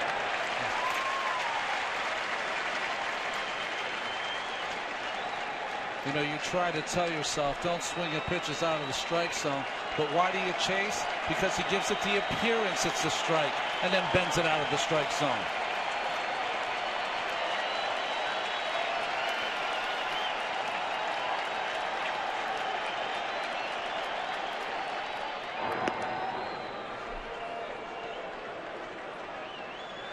Likes to throw over there on that 2-2 count. That's the second time he's done that with Granderson. Almost like, don't even think of stealing.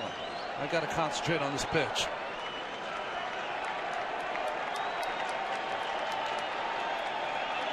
The 2-2. And Wright goes down swinging. Second time he struck out. 11 for Kershaw. But the Mets with a 1-0 lead.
Tonight's game summary is presented by Geico.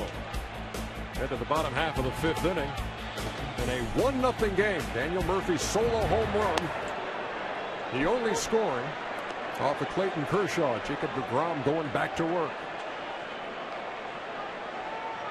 Kershaw, by the way, 1 strikeout shy of tying his career postseason high. The fake bunt by Crawford was interesting. As take a look at Kershaw on the bench. He used to be a player that speed was almost his entire game, defensively and offensively. Doesn't play as big a part anymore. He used to bunt a little bit more with Tampa. Hadn't most of the time. It's a take, or just to keep the third baseman in a little closer. Struck out his first time, popped to short his second time, and strikes out to lead off the 5th. Second baseman, Kendrick. He just doesn't have any chance on this one. It's by him before he knows it. Can't catch up with that high heat. The hitters on both teams, their families at home, are starting to look away. 9 strikeouts for deGrom. And here's Howie Kendrick, who singled to right his first time and grounded out in the 3rd. Dodgers have had some base runners, just haven't been able to move them along. Ball and a strike. And interesting too, deGrom has been working very quickly.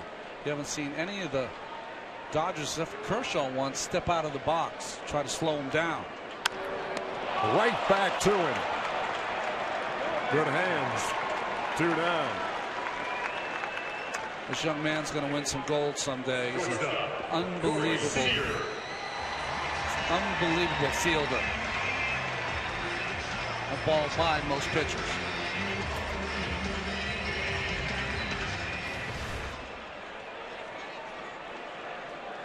Two outs in a hurry here in the 5th, and here's Corey Seager. Ground rule double in the 3rd, a ball that Kadire had some trouble with along the line and left. 0-1. His hand slipped off the bat on that swing.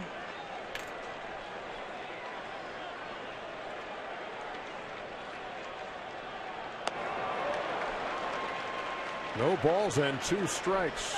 First time that Seager has faced deGrom. The regular season meetings happened in July between these two teams. The Mets taking 4 out of 7. And Seager making his debut in September. deGrom's got low hop on his fastball, and that ball just jumps when it's up there with 2 strikes. Tried to check. And that is a 1-2-3 inning for Jacob deGrom. 1-0 through 5. Game 1.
Cubs and Cardinals, Mets and Dodgers, Sunday on MLB Network. Royals and Astros, and FS1 has got Blue Jays and the Rangers, Toronto in all kinds of trouble. First pitch of the 6th inning, hit in the air to left field. Cespedes is retired on the fly ball to the track.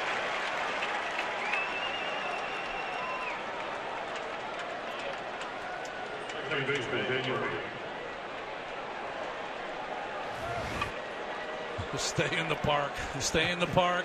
Woo.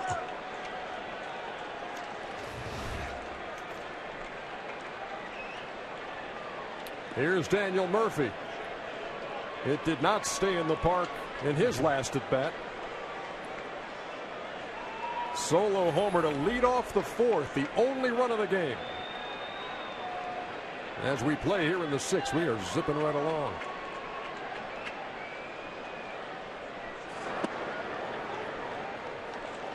Murphy takes low, 1-0. So taken all the way in that first pitch. Kershaw shows him fastball in.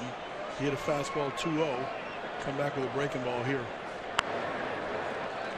Just a little squibber off the end of the bat.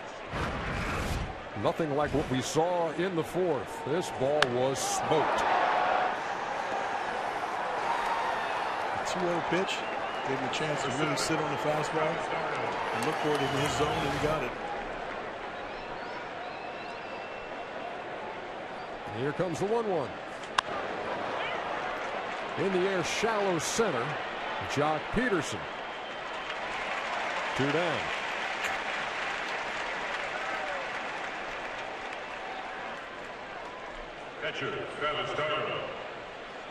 Kershaw has had at least 2 strikeouts in every inning. Has not had a 1-2-3 inning, but has a chance here.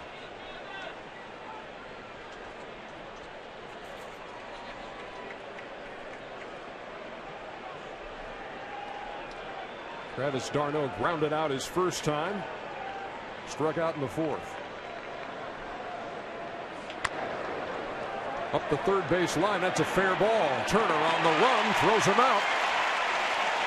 And for the first time tonight, Kershaw gets the Mets in order. Middle of the 6th. 1-0.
10 strikeouts for Jacob deGrom. A new record for a postseason debut for the Mets. He faces Adrian Gonzalez here in the bottom half of the 6th. Fly ball, deep right along the line, bending foul.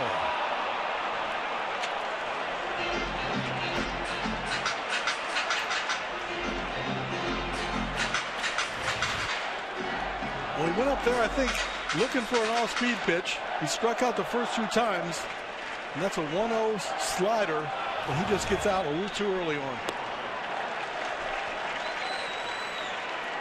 deGrom making his way toward the 100 pitch mark. He's thrown 117 for a season high, and has thrown over 117 times in his 30 starts. There's another strike to Gonzalez. 2-2. And the key has been he's been able to handle the left-handed hitters. They're 1 for 13 tonight with 9 Ks. That's a big-time pitch right there. 2-1 fastball, right on the outside edge.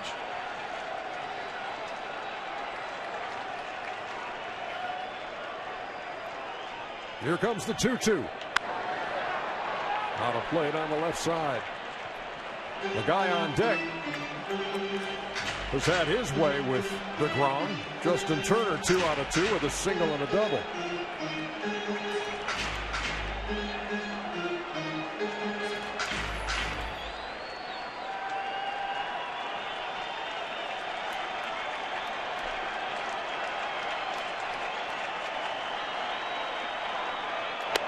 Ran it inside. Too tight. 3-2. Last time he was 3-2, Cal, he went with a changeup. You think he does that again? I think he's going to go fastball away. Good call. And he got him swinging. That's the hat trick for Gonzalez. That's 2 times in this game. He is just on a 3-2 count, just went right after Adrian Gonzalez. I think it's possible that all 3 of his bats went to 3-2 and swung through the 3-2 pitch. I think 2 fastballs and a changeup.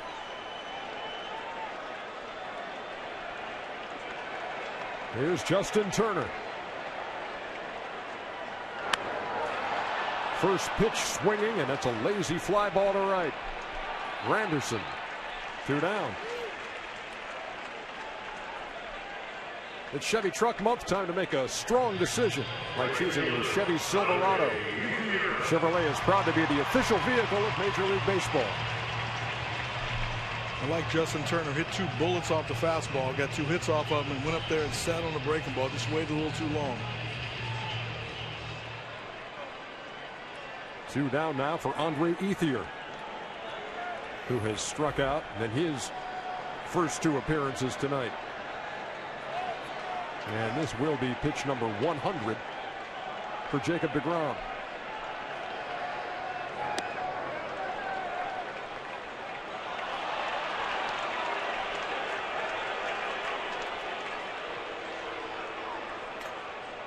Chris Guccione with the call on the check swing by Ethier. Said that he went around.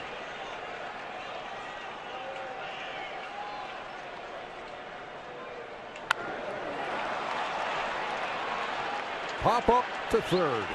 David Wright. Another 1-2-3 inning for Jacob deGrom. We are through 6. 1-0 Mets.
2015 National League Division Series coverage on TBS is presented by T-Mobile. So glad to have you with us tonight here on TBS.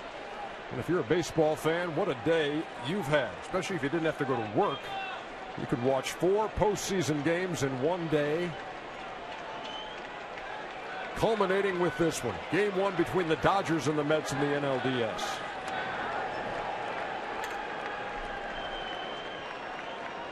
Lucas Duda leading it off against Clayton Kershaw. We are in the 7th in a 1-0 game. Only 4 hits for New York, but 1 swing has made the difference so far. Daniel Murphy's solo home run.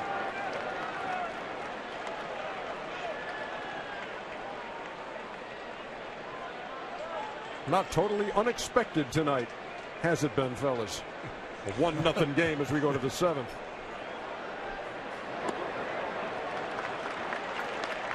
Kershaw's careful there on the 2-0 pitch with the slider.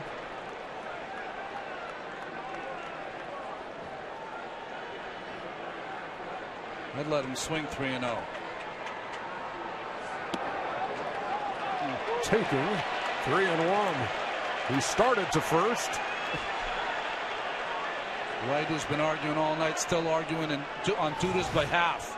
On our pitch tracks, that ball's down.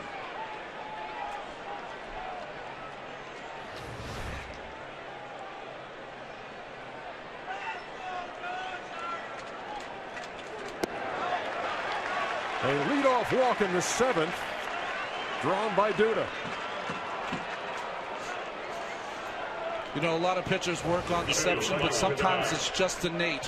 When you watch Clayton Kershaw pitch, he does something no one else does. Watch that front foot. It just almost stops before it hits the ground, before he proceeds to the plate. Almost like as a young child when you're trying to put your kickstop down on your bicycle. Stops, and that little deception, delay, is what makes it so difficult for the hitters to get their timing. Here's Michael Kadire. Runner at first, nobody out. He takes a strike 0-1. Yeah, I can't remember any pitcher that does exactly the same, but there are some that actually push out and short arm the ball, which gives the perception of the ball getting on you faster. It's messing with your timing.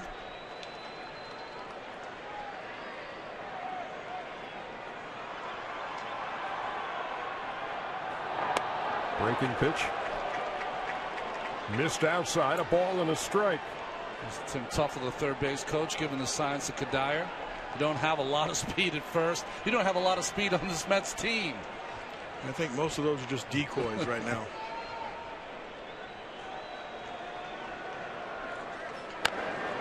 On the ground toward third. Turner's going to have one play, and that's to first, 1 down. Aerial coverage provided by Goodyear. Everything Goodyear has learned making tires that go the distance inspires what they roll into yours. Goodyear, more driven.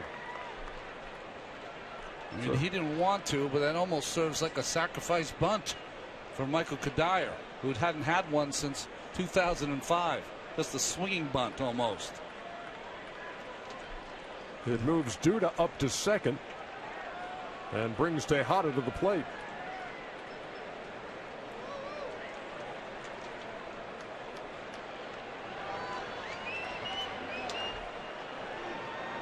Addison Reed loosening in the Mets bullpen. Jacob deGrom is in the on-deck circle.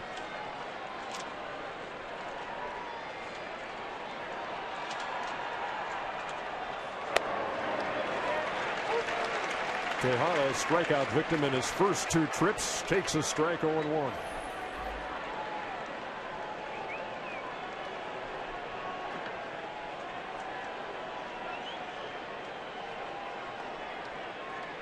Terry Collins Mets with a 1-0 lead, trying to add on here in the 7th against Kershaw. You're in a strange predicament here. You can't pinch run for Lucas Duda. He's your best fielding first baseman. You can't pinch hit for Ruben Tejada. He's your best shortstop. Michael Kadire, who just made an out at first base, he's probably going to be replaced in the outfield as you start to get your defensive team out on the ball field.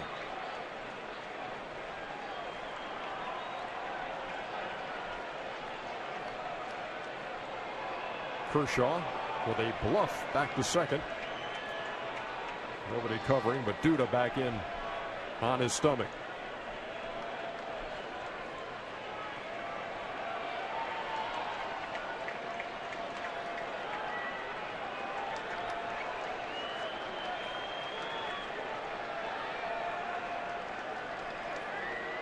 The 0-2 stayed alive. You know, you have a hard decision to make. But you see Baez up for the Los Angeles Dodgers with deGrom on deck. I think for the Mets, if they think they're going to win this series, if they're going to push themselves further on in the postseason, they're going to have to ask these young pitchers to go further and further than they have all season. So you think there's a good chance he hits this inning? Yes, especially if Tejada gets on, then he can bunt.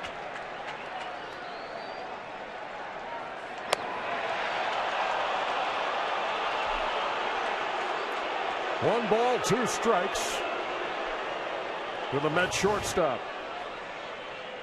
There's that backdoor slider, trying to bring it back just to the edge. It stayed off the plate. Good call.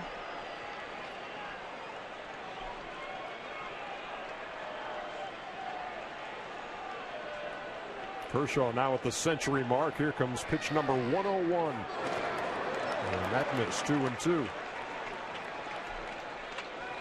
2009, Kershaw got roughed up by the Philadelphia Phillies, and before his next start taught himself in the bullpen at Wrigley Field how to throw a slider.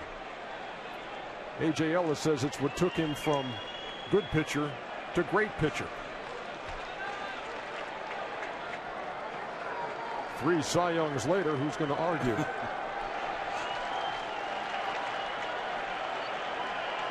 Duda with the lead at second. The 2-2. Missed again, and the count full.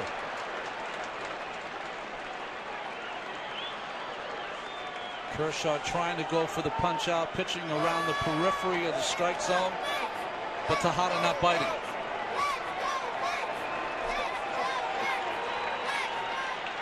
I got to believe this is one of those sliders.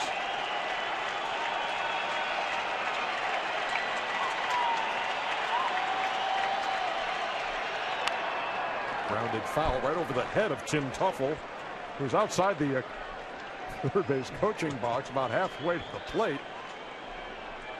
Well, the third base coaches will get that close because in a big situation or any situation with a guy in second, they're trying to get as far down so they can get a read on whether they want to send the runner home on a base hit. Yeah, it's to delay their decision until they see if he comes up with the ball. He's definitely going to be the eyes for the runner on second. The 3-2. Upstairs, ball 4, 2-on.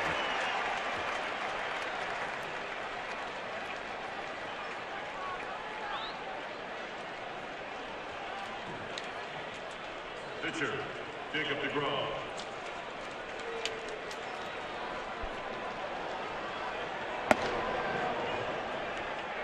So Kershaw, who had walked David Wright in the first, hadn't walked another hitter until the 7th. Now Duda and Tejada are aboard with 1 out. So you're pretty certain he's going to sack bunt here, huh? Well, he is a good hitter, and we gave you the number against left-handed pitching, but this isn't any just left-handed pitcher. You're trying to add on some runs. You've got to push these runners to second and third with a bunt. Looks like Turner's expecting it, but Agon is back behind the first base. He squares and takes 1-0. Adrian Gonzalez now creeps into the grass. Now with his pitchers in the regular season, because they're all good hitters and good athletes, a lot of runs batted in. When they've got ahead in the count, occasionally Collins lets him swing the bat. I think he should be bunting here. He lays it down. Turner will make the play and throw him out. Perfect bunt by deGrom, and they're at second and third. Perfect bunt, and in a sacrifice situation, a perfect bunt cannot lead to a hit. So good play by Turner, playing in, coming in and making that play and getting the out. I mean, perfect execution all around. deGrom had 4 sacrifices during the regular season, 1 here now in the post.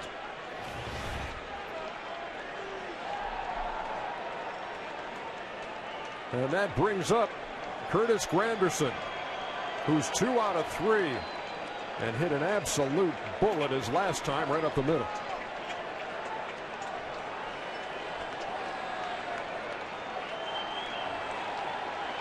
And as you saw, the one Mets starter not to strike out tonight against Clayton Kershaw.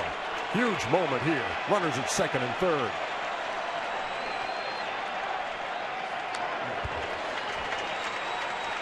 There's that fastball in the first pitch again. This time he was playing possum.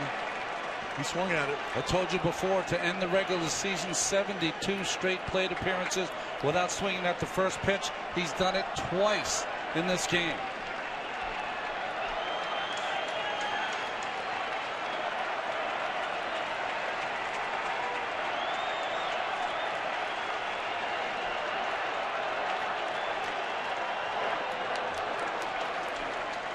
Ball and a strike. And very important too with A.J. Ellis back there with a runner at third to knock everything down. Kept that in front with Duda at third and Tejada at second.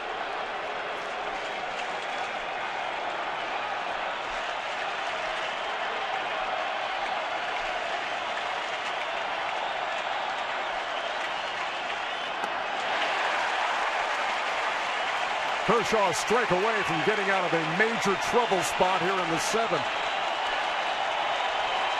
Dodgers with 3 fielders on the right side. Only Seager on the left side of the infield against Granderson.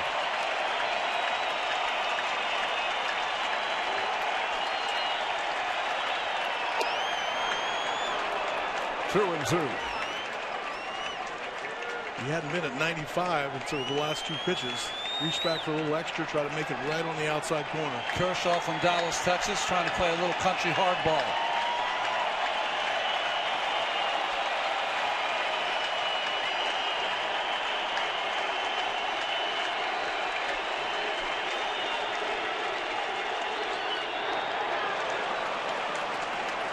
Full count, 3 and 2. Curtis Granderson is really picking up the ball well. Didn't flinch on that breaking ball. And I think with first base open in this kind of ball game where the Dodgers are trailing by 1 with right up, and he's pitched pretty well against right, don't expect a fastball if you're Granderson.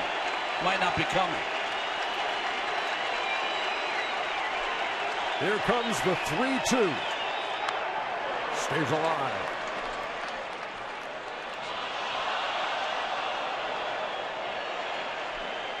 Granderson got a hit on the curveball. He jammed it into left center field and then hit a bullet on a fastball up the middle.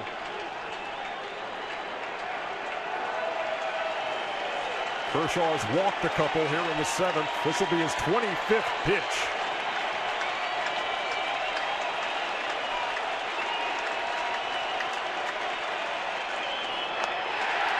Ball 4, they are loaded. And Kershaw wanted that desperately.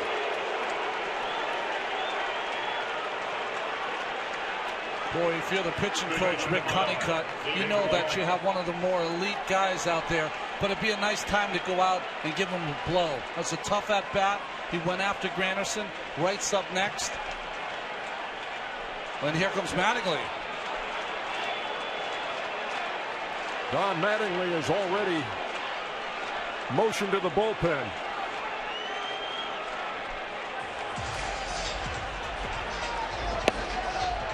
And Pedro Baez will walk into a bases loaded situation here in the 7th inning in a 1-0 game. We'll be back.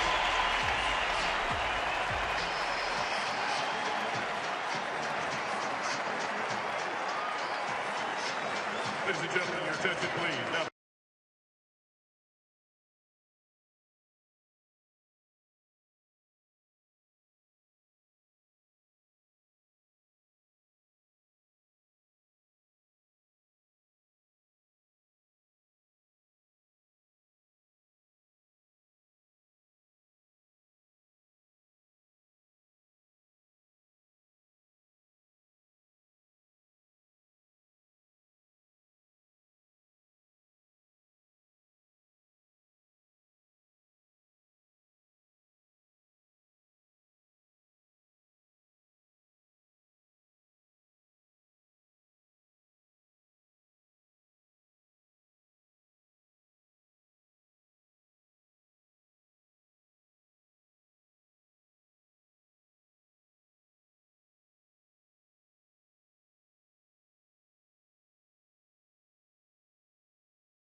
Let's take a look at tonight's playmakers presented by Chrysler.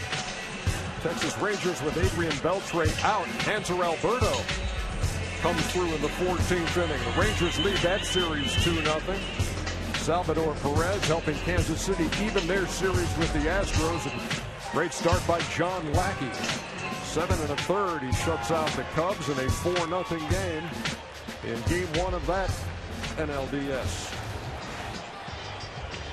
6 2/3 for Clayton Kershaw.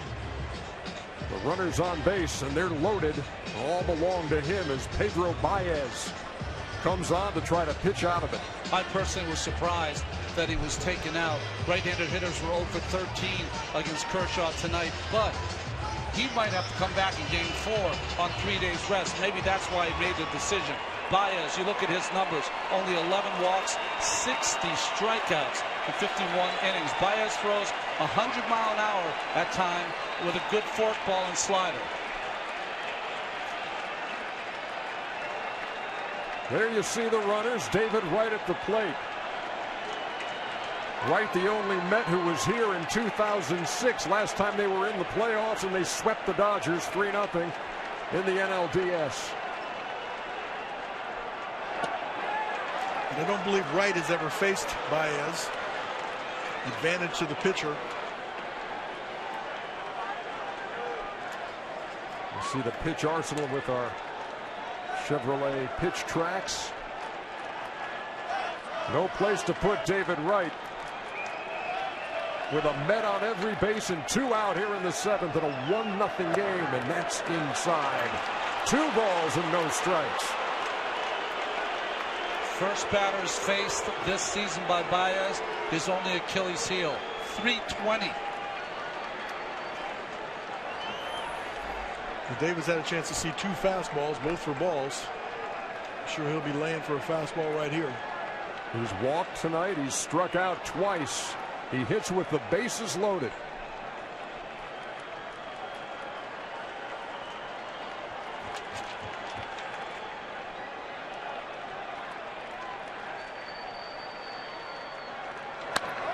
In the air, down the line and right, but foul. There's your 100 mile an hour.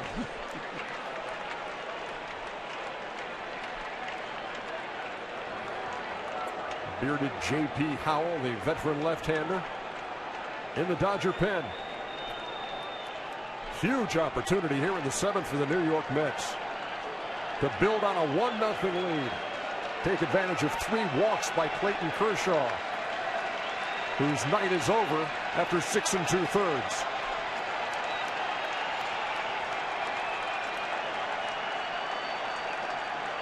Baez to right. Missed again, 3-1.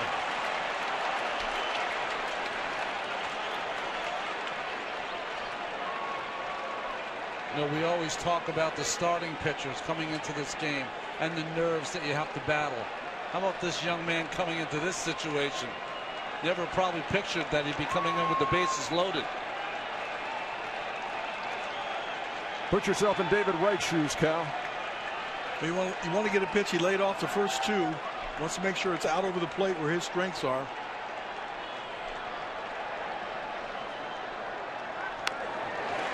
Fouled back. 3-2. Good pitch by Baez. Got a little anxious there and chased the ball in the inside part. It was pretty gutsy to throw a strike there with some good sinking action. So you got a 1-0 game. You're in the 7th. You got towels waving. You got the bases loaded and 2 outs and a full count. Runners will be on the move.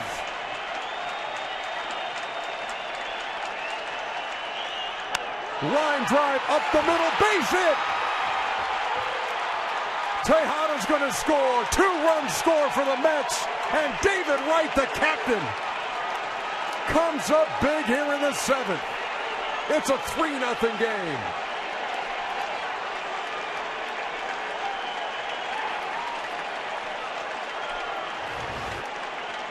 Just great hitting right here. Looks out over the plate. Lines it straight back up the middle. Drives in 2. And the runner's running. You don't think that means something to number 5 and the bench reaction? Big 2-out hit by Wright.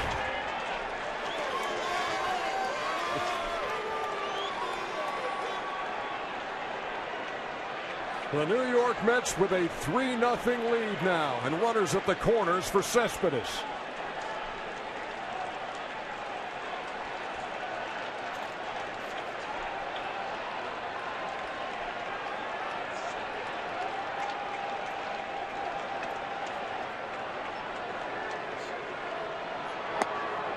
There's a strike from Baez, 0-1. Last year in the NLDS against the Cardinals, the Dodgers allowed 13 runs in the 7th inning of that series. They've allowed 2 big ones here in the 7th of Game 1 against the Mets.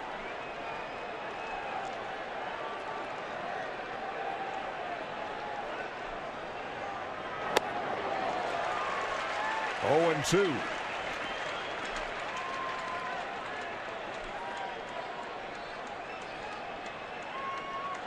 Ellis coming out in front of the plate to let his defense know if David Wright at first base takes off and tries a little college play, 1st and 3rd, what they're going to do with the ball, whether they throw it through or not. Curtis Granderson, the runner, at 3rd. David Wright at 1st after a huge 2-out knock. There goes Wright. Cespedes cuts right through it. That'll do it for the Mets in their half of the 7th, but they add to the lead. David Wright, bases loaded single, 3-0 Mets.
Here we are inside the booth.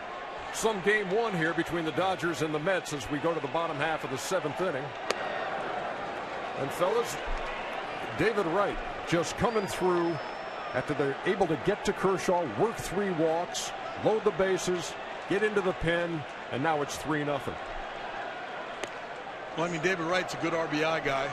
Was patient enough to get ahead in the count and then pick a pitch where he can drive the ball up the middle. So big hit.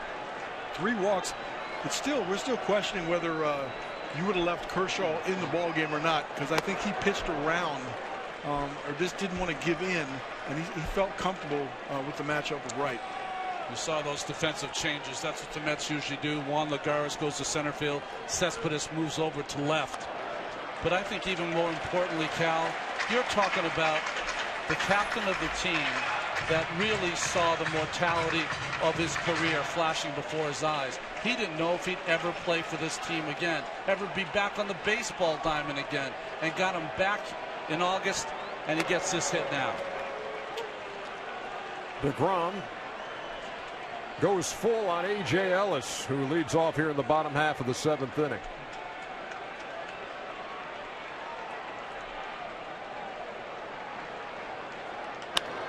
In the air to right.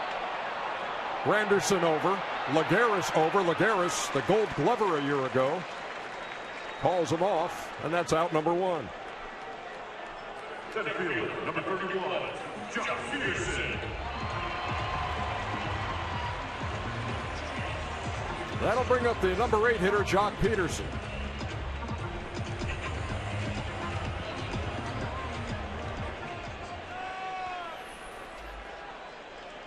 Chase Utley has grabbed a bat. He's in the on-deck circle.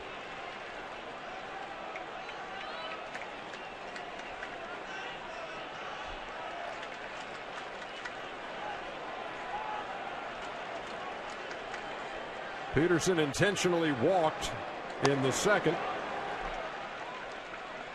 Flied out to left in the 4th.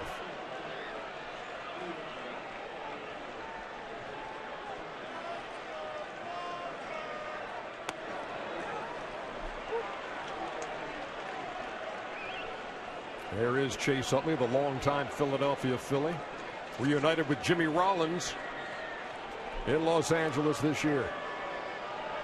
Peterson wants time.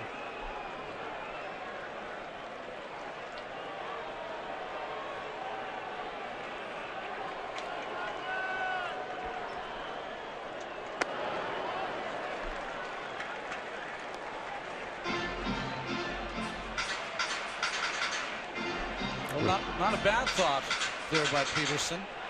Dodgers need some base runners. He had Tejada charging. Tejada the only Met on the left side of the infield. Peterson waved at that. 2-2. I suspect you'll see that as a weapon more and more against the shift in the playoffs, where you need to get runners on, need to get something started. Addison Reed, Tyler Clippard loosening in the Mets bullpen. As Jacob deGrom has worked into the 7th.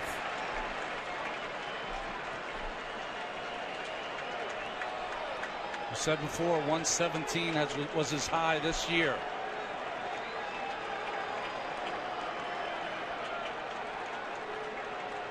He's gone to a full count on the first 2 hitters.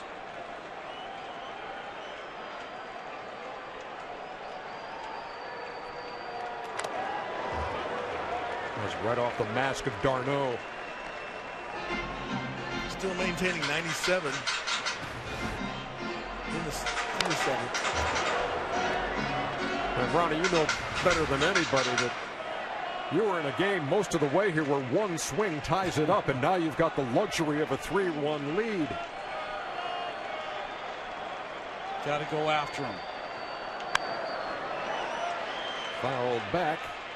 And we'll do it again. Sometimes the score dictates how you pitch. And 3-2 in the regular season in a closer game with all the home runs, 26 that Peterson hit, you might have to be more careful with him. But here you try to pitch him away.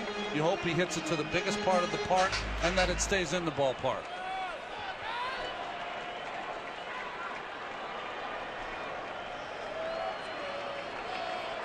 Here comes the changeup. Off the end of the bat, stays alive. Or you should really forget about what I said. Totally wrong. I found out over the years there's less and less guys that actually pitch to the game situation. They want to stay with what they think they can get people out, regardless of the score.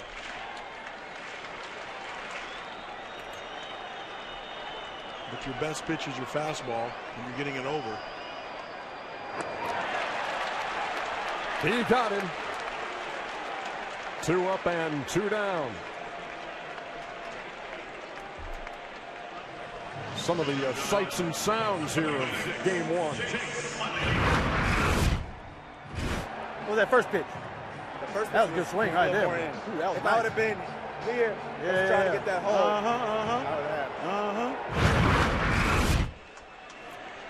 Curtis Granderson.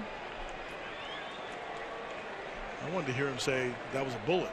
Yeah, that was with Tom Goodwin, the first base coach. I think first base coaches are there really to kind of build you up.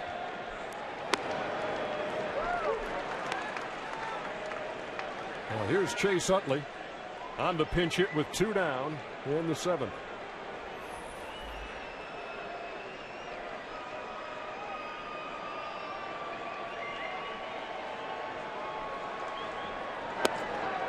First base coach is like a caddy, Ernie. When you ask him, is the 2 balls right? He said, of course it is.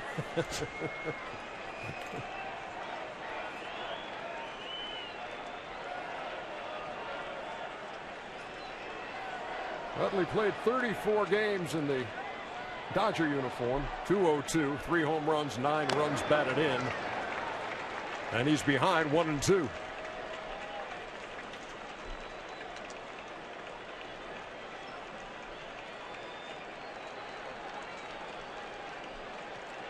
Dozen strikeouts for Jacob deGrom. And this will be pitch number 120.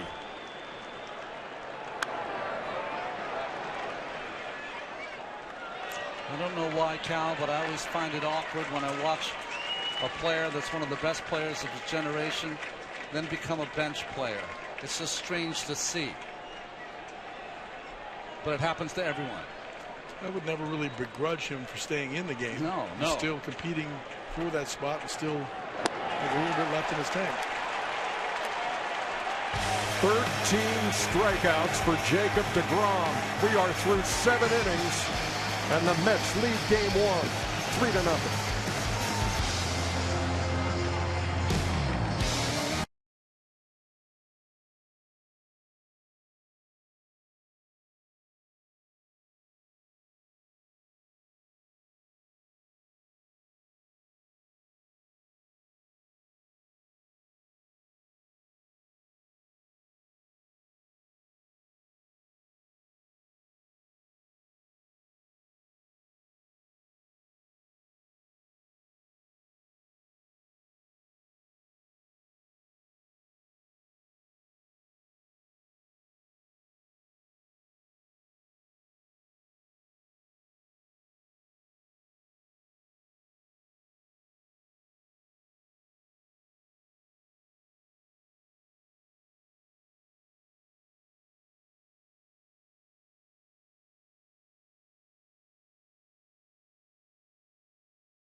This copyrighted telecast is presented by authority of the Office of the Commissioner of Baseball and may not be reproduced or retransmitted in any form, and the accounts and descriptions of this game may not be disseminated without express written consent. How's that for a postseason debut?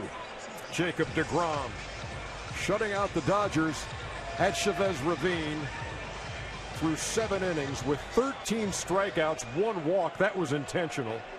Set down the last 11 he faced. My goodness. Joel Peralta, the 3rd Dodger pitcher.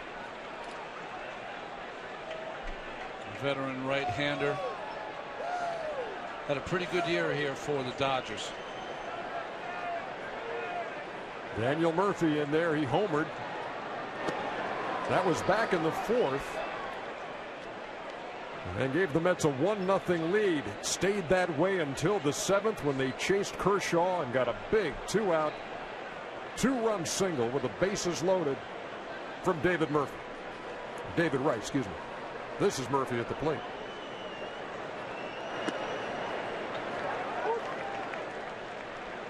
Only a number that's a problem for Peralta. You saw those 6 home runs given up in limited innings.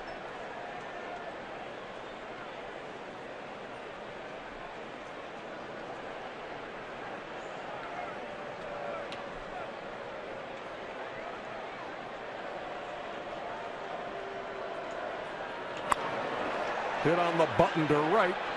Ethier makes a sliding catch for the first out.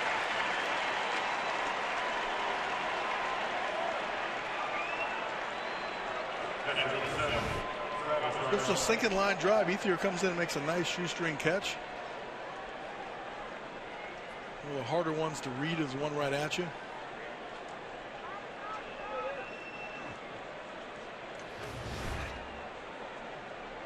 Pitcher always appreciates that, doesn't he? Next day it's a pop-up. Now here's the catcher, Travis d'Arnaud.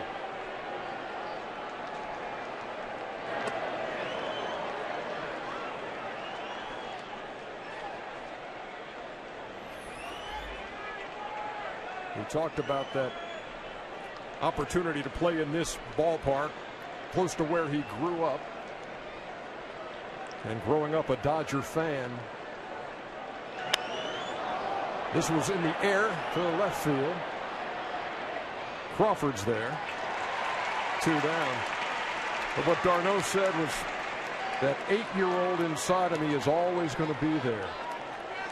And you kind of love the innocence of a statement like that, and just the how much he appreciates where he is right now. He's got a brother playing in the big leagues as well.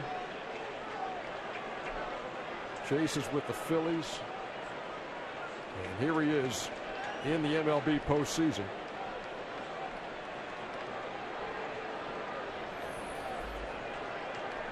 Peralta gets the first 2, and here's Duda. He got things started in the 7th inning when he drew a walk from Kershaw. That Kershaw walked 3 that inning. And with the bases loaded, his night was done. Pedro Baez came on, and David Wright greeted him with the 2-run single.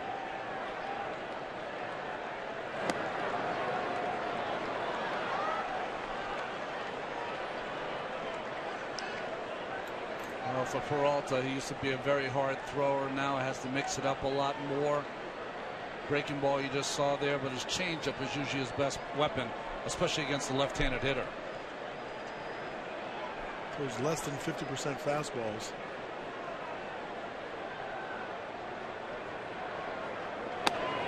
Duel way out in front on the changeup.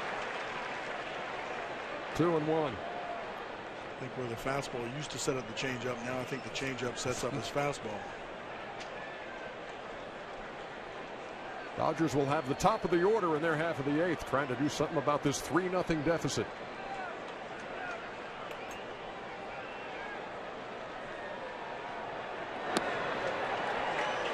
Count even, 2 balls and 2 strikes. It's funny, Cal, early in your career, when you get in trouble, you go harder. Later in your career, when you get in trouble, you try to go softer.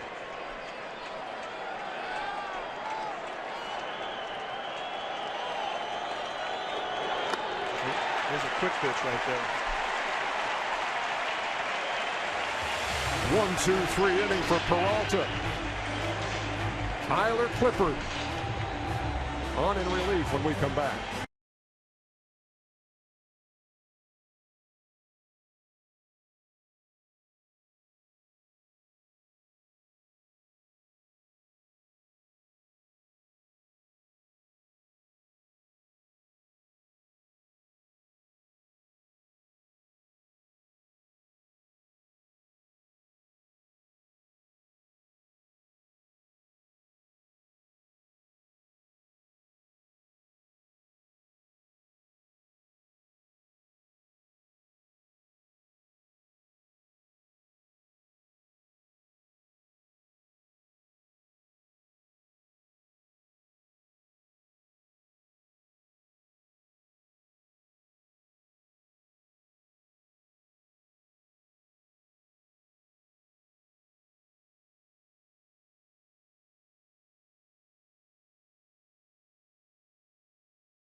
Cubs and Cardinals on TBS at 5:30 Eastern on Saturday. Mets and Dodgers here from Chavez Ravine at 9 o'clock Eastern. MLB Network on Sunday has the Royals and Astros, and FS1 has got the Blue Jays and Rangers.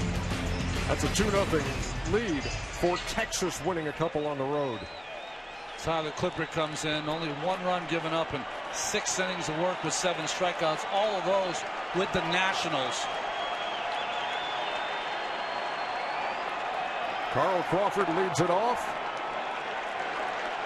1-0. The opponent average always interests me when the reliever comes in. Kind of tells you what kind of stuff he has. 186. The league is hitting off of him.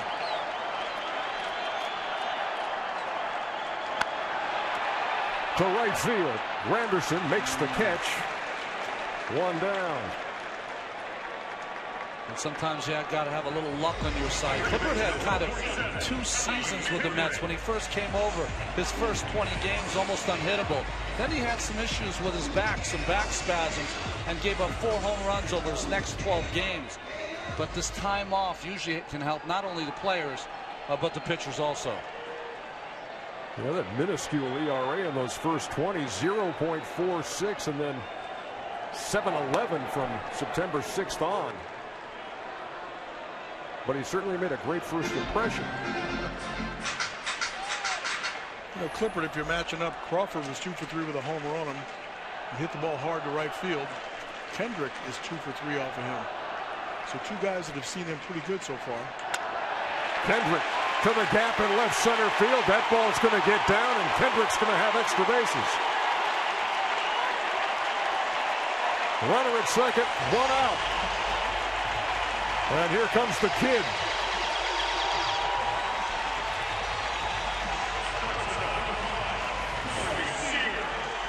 Well, 4-seam fastball, Cal, up in the zone.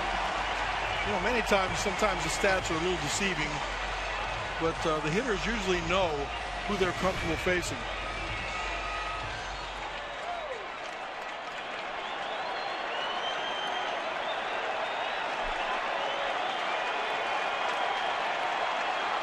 Seager has a ground rule double on a ball that Kadire had trouble with right on the line. He's also struck out twice.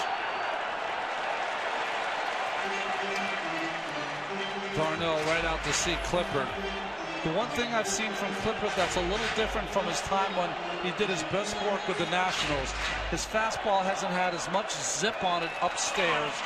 His changeup has still been good, but if you don't have the fastball to work off of, sometimes not as effective. Well, he had 32 saves back in 2012 for the Nats.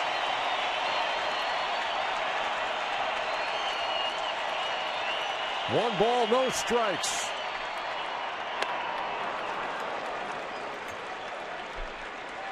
Any kind of trouble that Clippard gets in. Jerry Reese Familia had 3 saves this year or 5 outs. 5 saves that were 4 or more outs. So he's up getting high.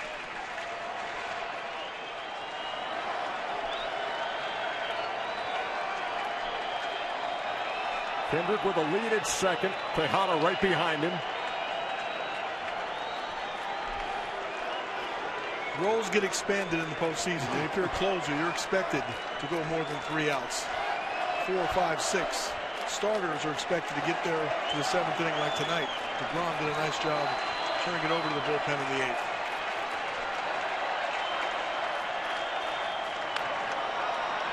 In the air, shallow right. Murphy back and calling, squeezes it for the second out.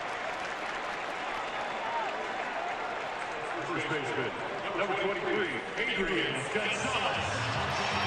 Big out for Clippard right there. You know, when you're talking about multiple saves, as you see this fastball jam Seager, you're right, Cal. The old adage from managers in the postseason, hey, this is how we've done it all season long, that's been thrown out the window. You do whatever you can to win tonight's game. Figure out tomorrow. And you bring that up in a ballpark where a couple of years ago, the Atlanta Braves trying to force a Game 5 back in Atlanta with the lead in the 8th inning. Craig Kimbrell warming up, didn't go to him. Juan Uribe made him pay with a game-winning home run in the 8th. And you still remember the sight of Kimbrell, arms folded, looking back on the field as Uribe circled the bases. It was like he threw down the rosin bag and was mouthing, "You guys know I'm ready, right?"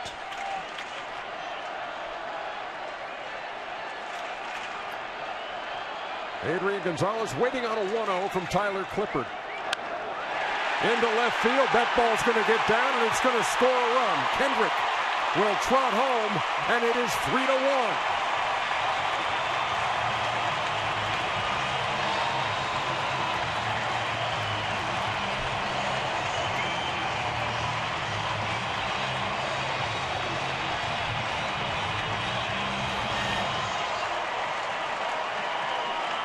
Like a changeup out over the plate.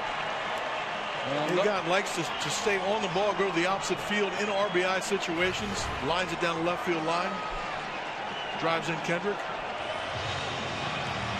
I think he was really happy to get DeGrom out of the game.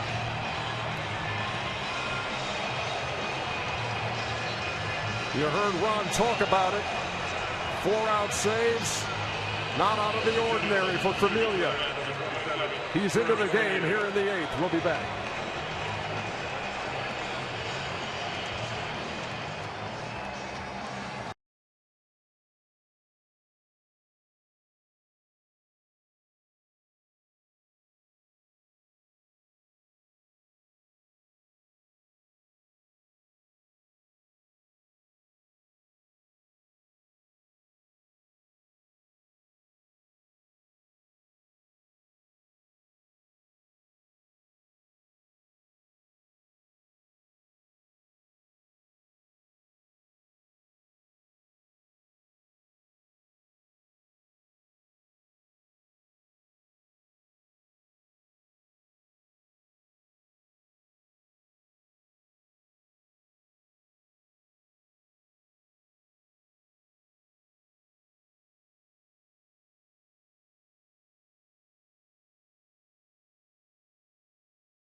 Let's take a look at tonight's forecaster presented by FanDuel. How important is winning game 1 on a best of 5?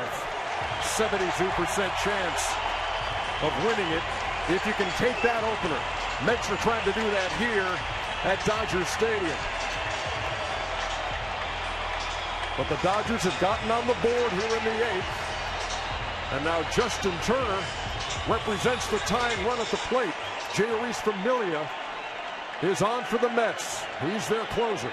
You add up those saves, they add up to 43, which ties a franchise record with Armando Benitez. Good first pitch slider. Turner went 2 out of 3 against Jacob deGrom, who went 7 shutout innings, 5 hits, 13 strikeouts. Now the Mets bullpen trying to make it stand up.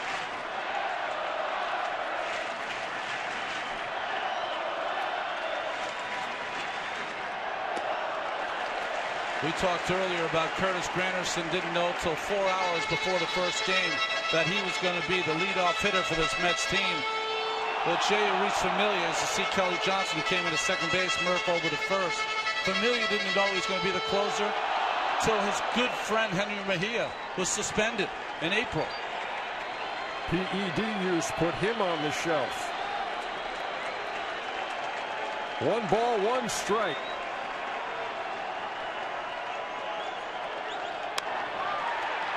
Soft liner into the glove of Murphy. And that'll do it for the Dodgers in the 8th. Familia does his job. Dodgers on the board, but still trail by 2.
Stay tuned after the game for the postseason show on TBS presented by the Lincoln Motor Company.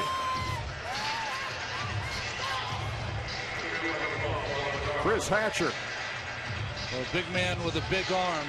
Clayton Kershaw went 6 2/3, gave up 3 runs. Baez pitched a third in the inning. Peralta an inning, and now Hatcher on to pitch the 9th. He was part of that deal with Miami when D. Gordon was traded to Miami. There's the man of the hour. If you're a New York Mets fan, Jacob deGrom with a 13 strikeout postseason debut, allowing 5 hits, shutting out the Dodgers through 7 on the road. His fastball was the big punch-out pitch early. Then that changeup really started to become effective late.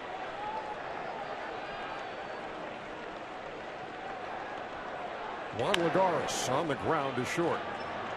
Seager, low throw, but Adrian Gonzalez is so solid over there, and he made that pick easily. Well, it was just a thing of beauty to watch deGrom tonight, having to go up against Kershaw and throw zeros. He had the fastball up early. He was throwing 99, 98, 97 miles an hour, and then he developed a good changeup later in the game, some sliders. We talk about the records in postseason now, postseason debut. No one struck out more in the postseason than Tom Seaver and Jacob deGrom with 13. That's doing something. I will say, here's Ruben Tejada.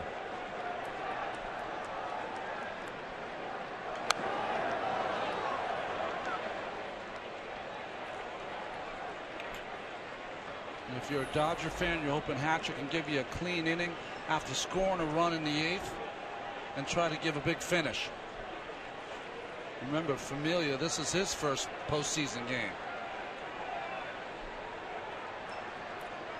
Tejada was one of 3 Mets to walk in the 7th against Kershaw and one of 2 to score.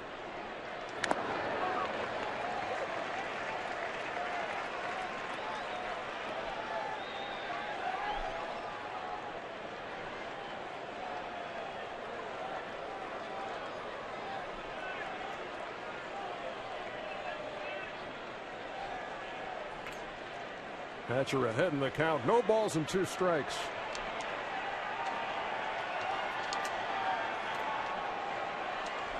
Vying for those man of the hour honors also is David Wright, who came up with that huge bases loaded single with 2 out that made it 3-0. And don't forget Daniel Murphy's solo home run that got the Mets on the board, and that came in the 4th.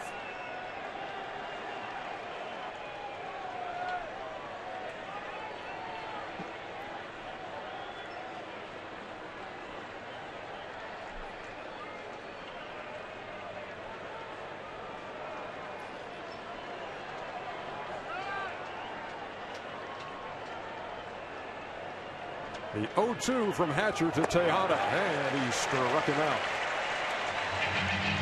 3rd time Tejada has been a strikeout victim on the night. There's a lot of Ks on the scorebook tonight. I was just thinking, a lot of scoring opportunities. This is just a hard fastball, a little up in the strike zone. Ernie, check my math. 27. Yeah, that's 14 on 14 Mets who have gone down. 13 on the other side. You're the guy who went to Yale. You're asking me to check your math. What's wrong with this picture? Here's Kelly Johnson. I was looking forward to seeing Seager play shortstop tonight, and then he didn't get any plays until just that last one, and his arm wasn't loose because he had no reps. A lot of strikeouts.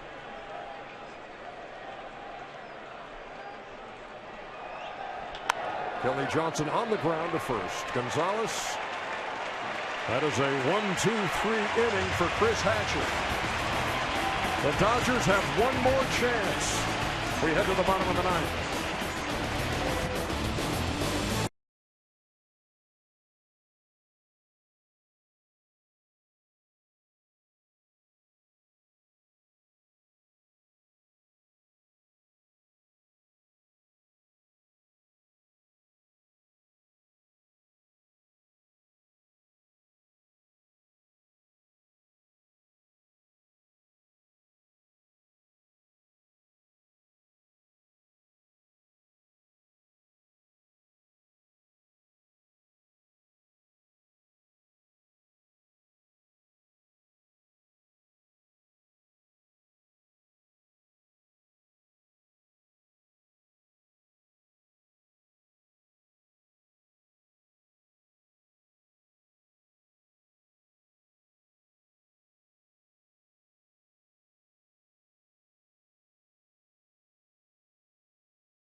2015 National League Division Series coverage on TBS is presented by T-Mobile.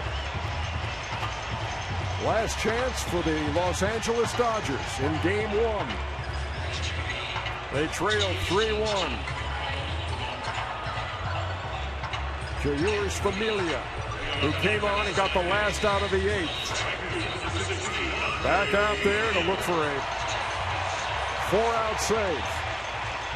To tell you how different it is in the postseason, the best reliever of all time, Mariano Rivera, had 652 saves.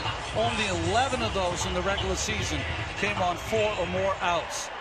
31 of his 42 saves in the postseason were 4 or more outs. You really can't do that during the regular season by playing every single day.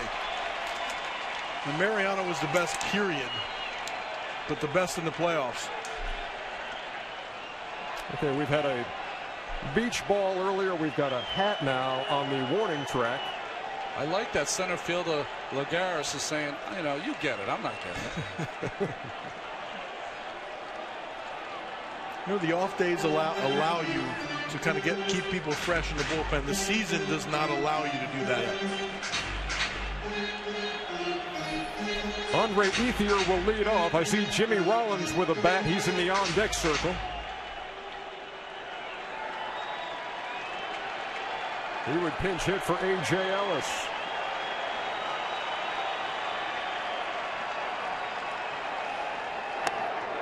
A strike from Familia, 0-1. Speaking of, I saw Joe Torre walking through the stands, and in Mariano, the times that he didn't seem like Super Mariano was when he was asked to close 2-inning games early in the season, and then he started to get hit a little bit. That's the split finger that Familia picked up in the second part of the season. 93 miles an hour to go along with that sinker and slider. Wow. Why he's adapted to getting more than 1 innings of outs for saves? He was a starter his entire career. He'd been used to sitting down and having to get back up and go out there. 98 up and away. A ball and 2 strikes.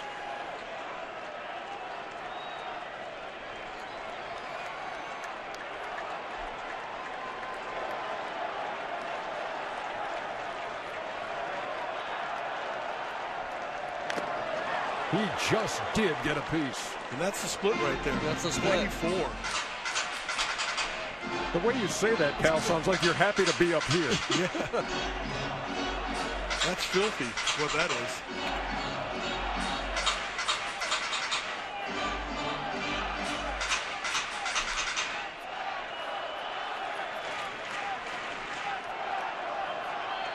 Adrian Gonzalez and the Dodgers hoping for some 9th-inning magic. Here in Game 1, down 3-1. Here it comes again. Rounded to first. Murphy will win the race, 1 down. Well, he's got a hard sinker, and that split finger, when it's down, there's nothing you can do except hit it on the ground.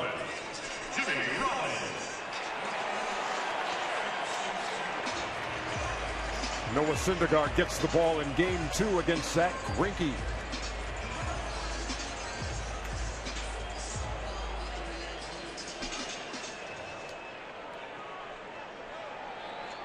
Well, Greinke's had an amazing year this year. Rollins pitch hitting here for A.J. Ellis. Dodgers need a base runner. You got Peterson on deck who can hit the ball a mile. Down 2. You see his average. He didn't have a good regular season, but he always has a good regular season against the Mets. And quickly Familia jumping out 0-2.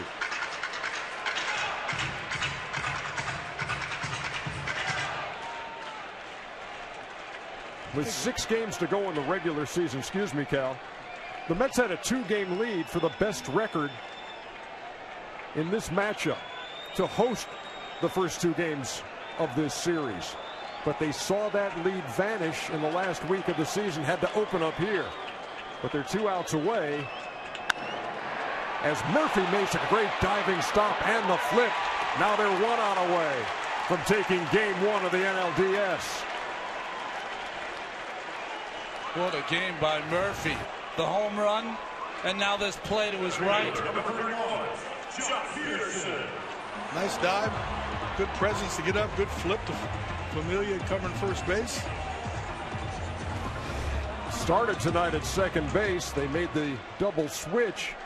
He moved to first when Kelly Johnson moved to second, and that was a huge play to keep the bases empty.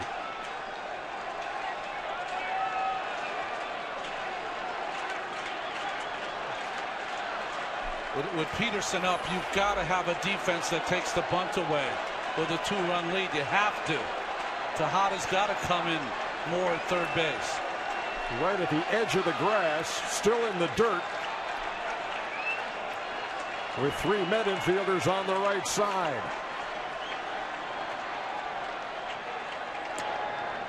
Peterson takes a strike. I'm sorry, Ernie. It looked like there a little confusion, and then all of a sudden common sense came in and said, okay, we got a 2-run lead. I can't give him a bunt, give him a base runner to put the tying run at home plate.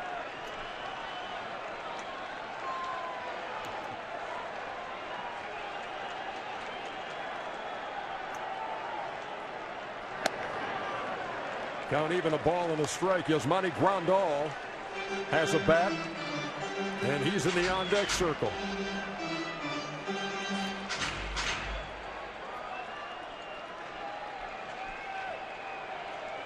May very well see him behind the plate in game 2 on Saturday. Grandal.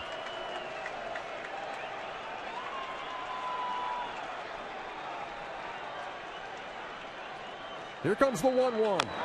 Fouled off at the plate, and the Mets are a strike away.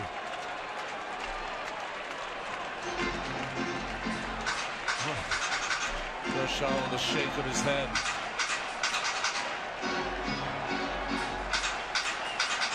Strike away from Kershaw, falling to 1-6 in his postseason career.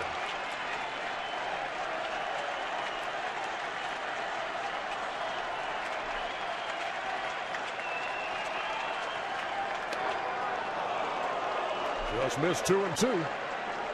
Well, we saw a quick pitch from Joel Peralta. Familia will also do the quick pitch that he picked up from LaTroy Hawkins when Hawkins was a Met.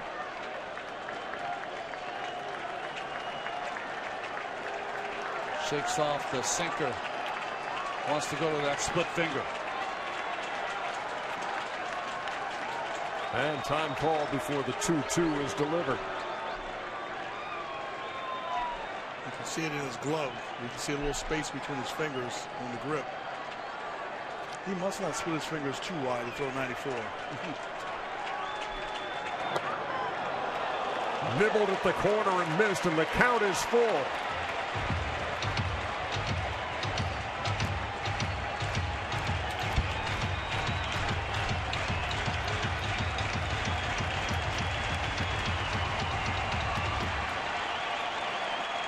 Ronnie? I mean, I would throw a fastball with a 2-run lead when he throw 98.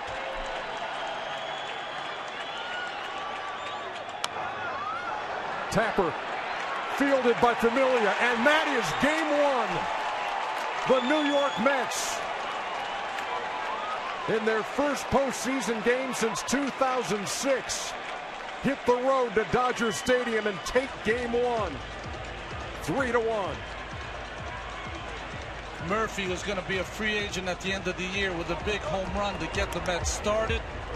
David Wright with a big 2-out hit. And Jacob deGrom, what do you say? 13 punch-outs over 7 innings. A lot of head shaking by the hitters tonight's game. Not a lot of scoring opportunities, but David Wright came up big with that base hit with the bases loaded. Kershaw got himself in trouble with the 3 walks, and they took advantage of it.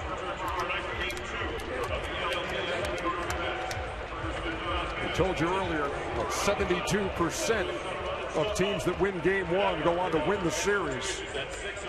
This was a huge win on the road, and road teams have been telling the story so far in this 2015 postseason. Don't make excessive noise, and please do not litter. And as always, drive sober.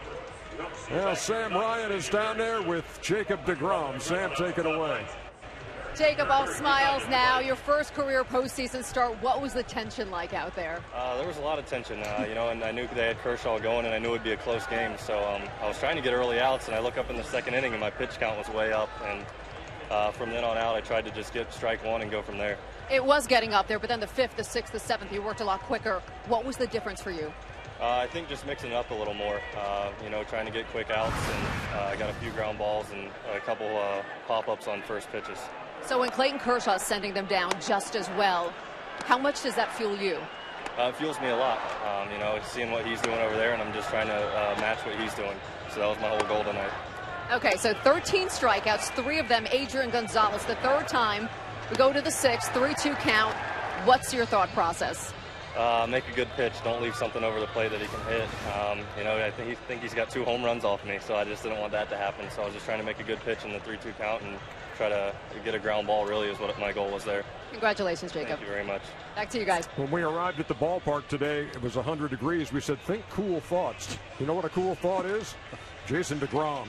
That is a cool customer in winning his postseason debut and giving the Mets the early advantage in this best-of-5. Our final score, Mets 3, Dodgers 1.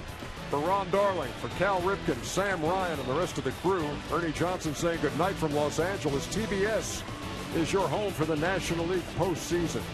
Following a quick break, stay tuned for the postseason show on TBS presented by the Lincoln Motor Company.